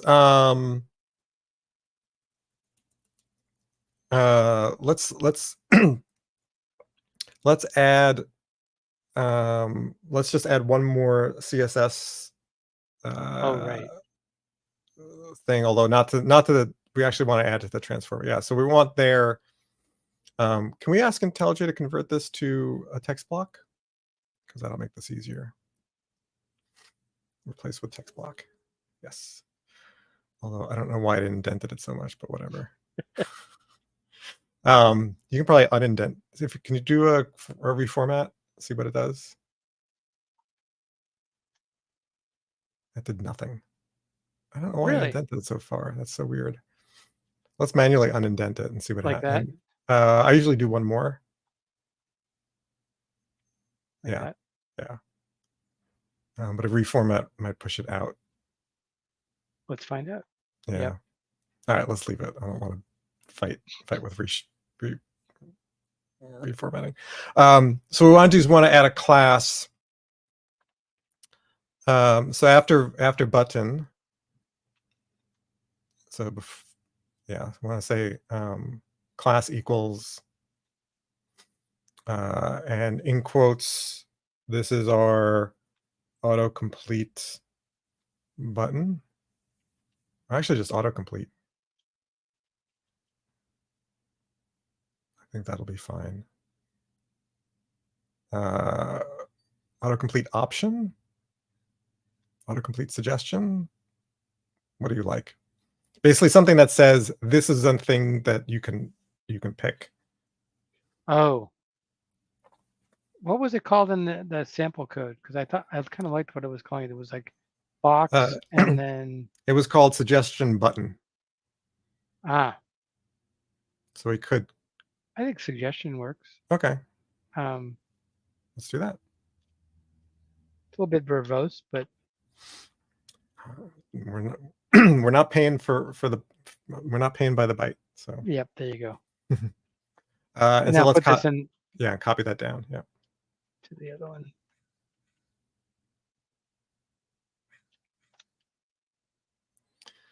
All right. Run it. It's going to fail. Yep. And we probably should have done it. I forgot I wanted to do a prepare refactoring, but that's fine. We can do it here.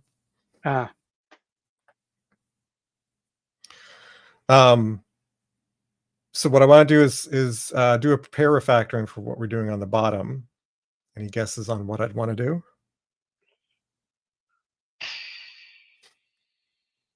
What's the duplication? The word button?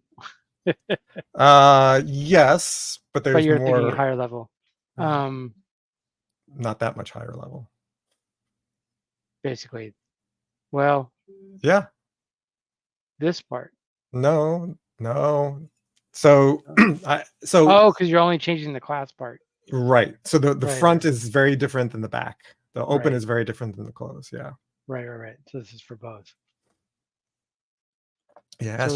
Astra's throwing TDD game rules at me. Like, yes, we shouldn't do that, but we're doing it anyway. Because we went too far with the assertion. We could disable the test, but we're professionals, so we're going to just do it anyway. I should have an option. That would be like the advanced option in the TDD game. It's like if you have earned enough experience points, or you have 3 or more commits, then you're allowed to refactor on a red tile. Okay, so how do you want to but anyway, pull this into extract the whole string. You're right there. Extract it into a local variable.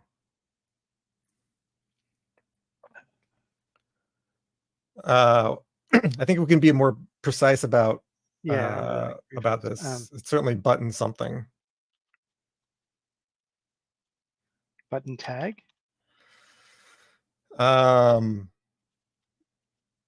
Sure. Although it's to be precise, it's the opening tag, or it's the tag opener. Tag opener. Well, it's not a tag. It's actually an element. So it's button element start. Sure. There's probably some more technical terms we could use from the domain of HTML, but that's good enough for now. Yes, trust us, we're experts. So then what, add this as a concatenation? Yes. So like that? Yep. And then let's see if that passes. That still won't pass the test, but it should fail in this. It'll fail in the same way. Yeah. Yep. All right. So now we can grab that.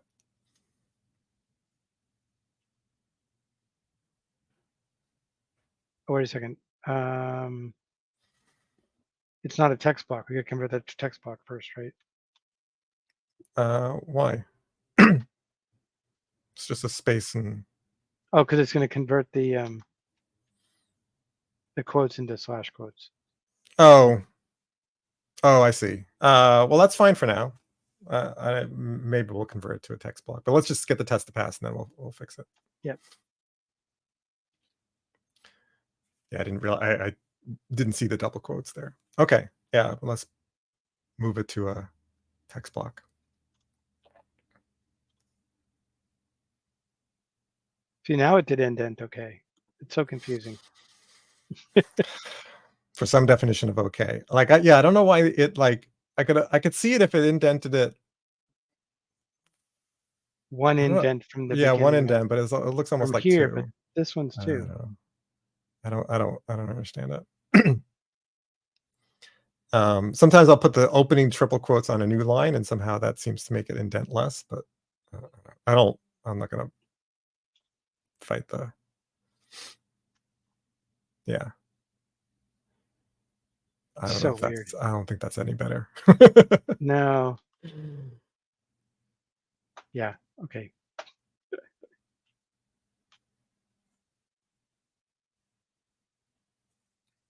So we got the class to use the class, but the class doesn't exist. Right, and that'll be something we'll change in the HTML file. But I don't think we have to worry about that right now. I'm not even sure what the button should look like. Oh, I see. It has some padding. Yeah, there's not much formatting that we need there. But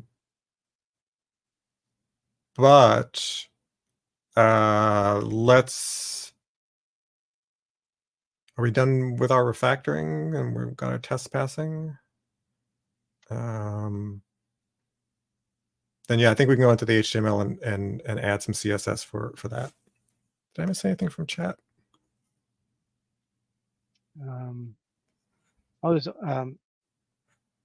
Oh, it's a question from Monsieur James. Yeah. I am actually writing an article. I was writing an article yesterday on exactly this topic because I wrote in the article, I get asked this at least once a week. And the answer is a learning project.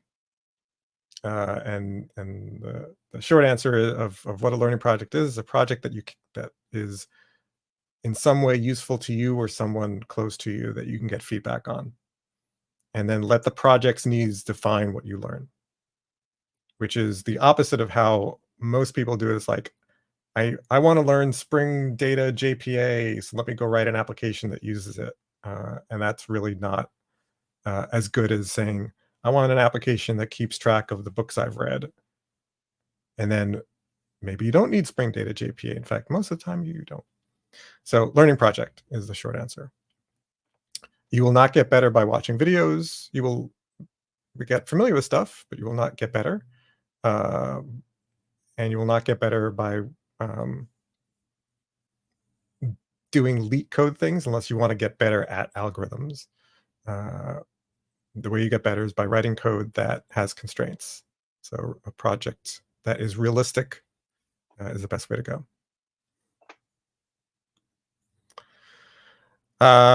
Tukes, I have not tried Swift. I'm not going to be trying Swift anytime soon. It's an interesting language, but I have not tried it at all. I assume, Mike, you haven't done much with Swift? No. I know very little about that language. Yeah. All right, so let's go to the top of this HTML. And in the head, after line 8, so 8.5, let's put style. Nope, not script. Right. And just put the angled bracket. And then enter. And let's define the, what do we call it? Autocomplete suggestion. So it's dot autocomplete suggestion. I was hoping for it would autocomplete the autocomplete. Yeah, I was like, oh, come on. It doesn't know. There's no way it knows. Yeah. Even Cody probably wouldn't know. So the syntax is not a colon, but a open curly brace. Oh. And then new line. So we want to do is we want to turn I think buttons come with some styling that we don't want. So let's do border none. So border colon none.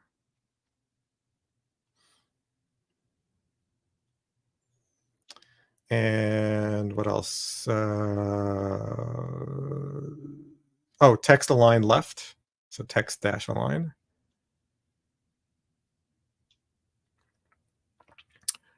I was thinking we could do start if we wanted to handle left to right languages, but I think that's out of scope. So left is fine.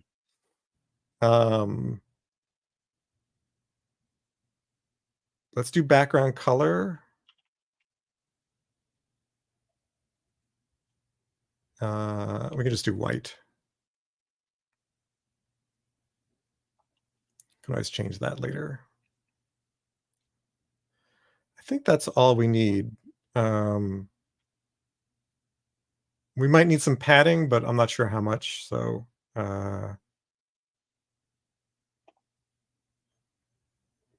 let's try it.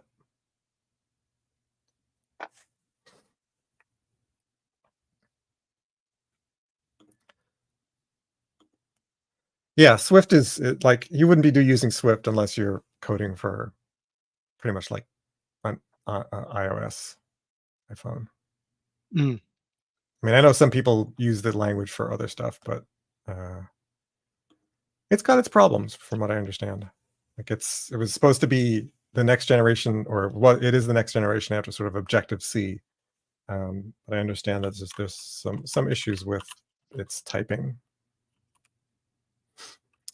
John Reed, who has a site, qualitycoding.org, he's my go-to person for all iOS, especially test-driven iOS stuff. Good guy. Yeah. He's in our area. He's in the Bay Area. In San Jose. Which is kind of funny because like the last time I saw him was when I was up in Portland. Oh, really? Oh, wow. It's like we should get together because like we literally live like half an hour from, or maybe 45 minutes. Yeah, he's down at the bottom of the bay. Yeah.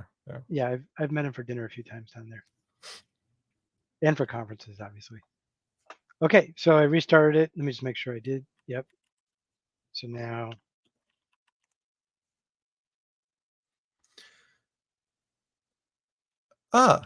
Okay. That's not what I would have expected. No, interesting. We probably have to do something with the display of the container. We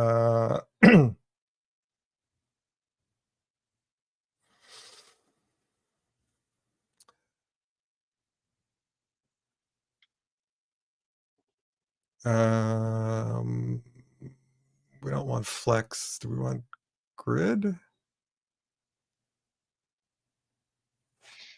Because you want them to just be a straight up and down list, right?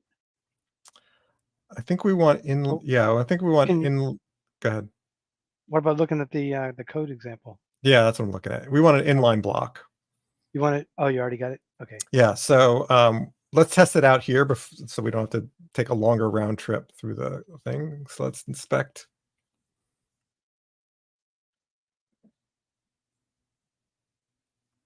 Yeah, you can click there. And what we want on the div, so you can go and add after the auto semicolon, display colon inline block. And it's hyphenated inline dash block. I think that'll Like work. that? Yeah. Right. Must have it at the wrong level. Oh no, that's for the other thing. Sorry, that's in the wrong place. That's not what we want. I was thinking. So what we want is on the suggestion button, which is inside the suggestions box.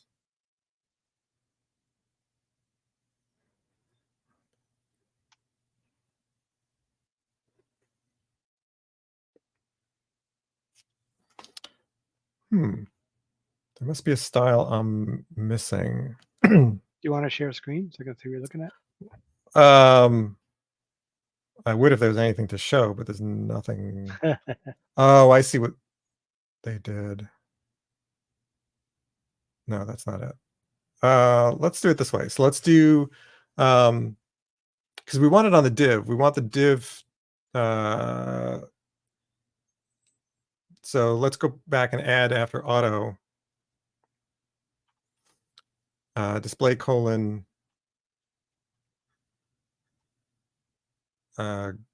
grid. And that probably will not be enough, but let's hit it. Oh, okay. So I guess there's some defaults for grid. That is what we want. Excellent.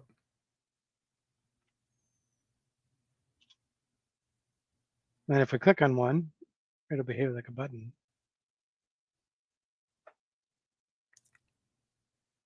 Interesting. Did I click on America? I didn't. Oh, it's going off this.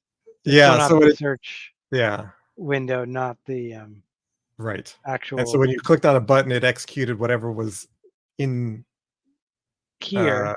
It was basically executed the search because the button type. We may not want button, but we'll leave it for now. So let's go and change now the HTML in our actual code. Because now we know that that works. So it's not there. It's for the div, right? Yeah, so and we probably want to pull the div style out now. Yeah. So let's do that. I don't know if IntelliJ will offer to do that. Yeah, I was wondering about that. Well, if you click on style, I wouldn't select anything. Does it offer anything? No. Oh, well. Okay. Yeah. So you want to grab everything inside the double quotes. Not including the double quotes, though. Yeah. Does Control Shift W will reduce the selection. There you go. Okay. Or shrink, as they call it. We want to put that up here in style. Yeah. Oh, nope. What do you want to call the style? Just say X until we figure that out, and then paste, and then we'll figure out what we want to call it. So it's going to be here. Autocomplete. I think autocomplete box. Yeah. Yeah. Or autocomplete container. Either one. Well, one's called box. Is there a reason to not? No, it can be consistent. Yeah. Let's have IntelliJ put those on separate lines. Oh, right. Will it do that? No. Oh, that's a bummer. Really? If we reformat it, will it do that? So if you just select the line and then do a reformat. I just reformatted the whole file, but okay. Well, it might have reformatted stuff we didn't want, but as I say, don't fight the auto reformat. But you can basically reformat just a selection. A line, yeah, I didn't know that. And that's how you do that. So now let's apply the style class. Sorry, not the style, the class to this div. Well, yeah.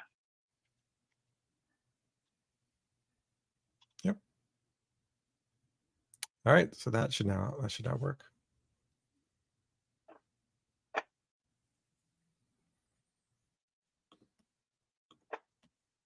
So I think there's a lot, Tukes, that LLMs can, generative AI can help us with a lot of this kind of thing. The problem is, like all of these generative AIs, is what is it generated on? And What did we do wrong? Oh, sorry. You were still talking. Yes, that's right. So I don't know. LLMs do stuff that doesn't exist, and so that's where I have a problem. And the training data is it's like we used to call these things like expert systems and other things that used rules to generate things, and I feel like we could do a much better job of that. Oh, I know we did wrong. We didn't actually add anything to. We did the grid thing we refactoring. forgot to add. Yeah. So what was it? Was for the box. We didn't forget. We just did the refactoring and then it refactored it appropriately. Display colon grid.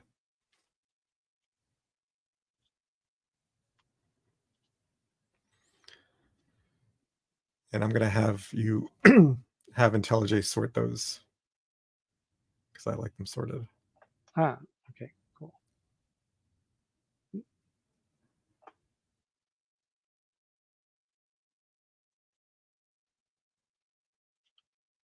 There we Excellent. Go. Cool.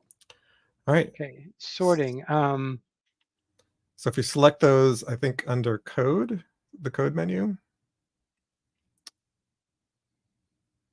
I'm about to learn something new. I thought there was a way to sort. Pretty sure there's a way to sort. It just may not be on the menu. Sort lines. Oh, it's under edit. The edit menu. Oh. Sort lines. Down 2. Sorry. There it is. Yep. Reverse lines. Oh, that's interesting. Yeah, so you can join lines, reverse lines, sort lines. There we go. Excellent. I want to just do reverse just for giggles. Okay. Cool. What else does it have? It has sort lines, join, which I knew about already. Reverse transpose. Transpose is interesting. Yeah. Do you know what that does? It must be context sensitive. So I don't know. I don't actually know what it does in this context. Didn't do anything. I think if you put your key on, like move the cursor one to the left, and then do the transpose. Yeah, so it transposes the characters. I used to use that a lot back in the Emacs days because there's a shortcut to do that because there would be times when I want exactly that, and I just don't use it anymore. Cool. Yeah, the action search will help you find that, which is how I found it. That's true. All right, let's commit because we're at time, and then we'll call it. Control K on the wrong window. Here we go. Yeah, that won't work. We basically got the grid. I think we have the autocomplete suggestions formatted correctly.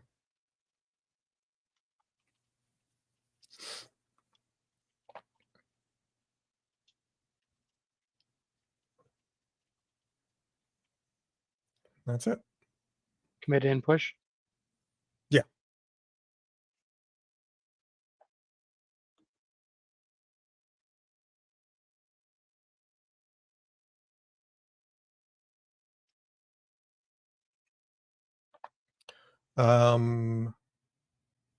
Yep, that one's done. So the one we didn't do is now selecting a suggestion button initiates. Whoop. Yep, you can push. Initiates a search, right? Is that what we want? I don't think we. Do you want to initiate the search for each autocomplete added, or do you want to initiate the search Well, when I you guess when actually we, click the search? yeah, I think we were doing single selection, Oh, okay. and then we're going to do multi. Sure. Then But that's if that seems well. like I we're know. I know. doing some work that's going to be tossed. Let's figure that out next time because I don't want to Yeah. take your time at this point. Right. So we'll figure Yeah. that out next time. Yeah. So yeah, so next time we'll deal with some of the sort of front end navigating the list and selecting the list and selecting items, and then we'll also work on make sure the autocomplete results don't return ones that we've already selected. And next time is tomorrow. And next time is tomorrow. So same time as today, folks. 4:30 p.m. UTC. So we'll see you then. Otherwise, have a great rest of your day. Thanks, everyone.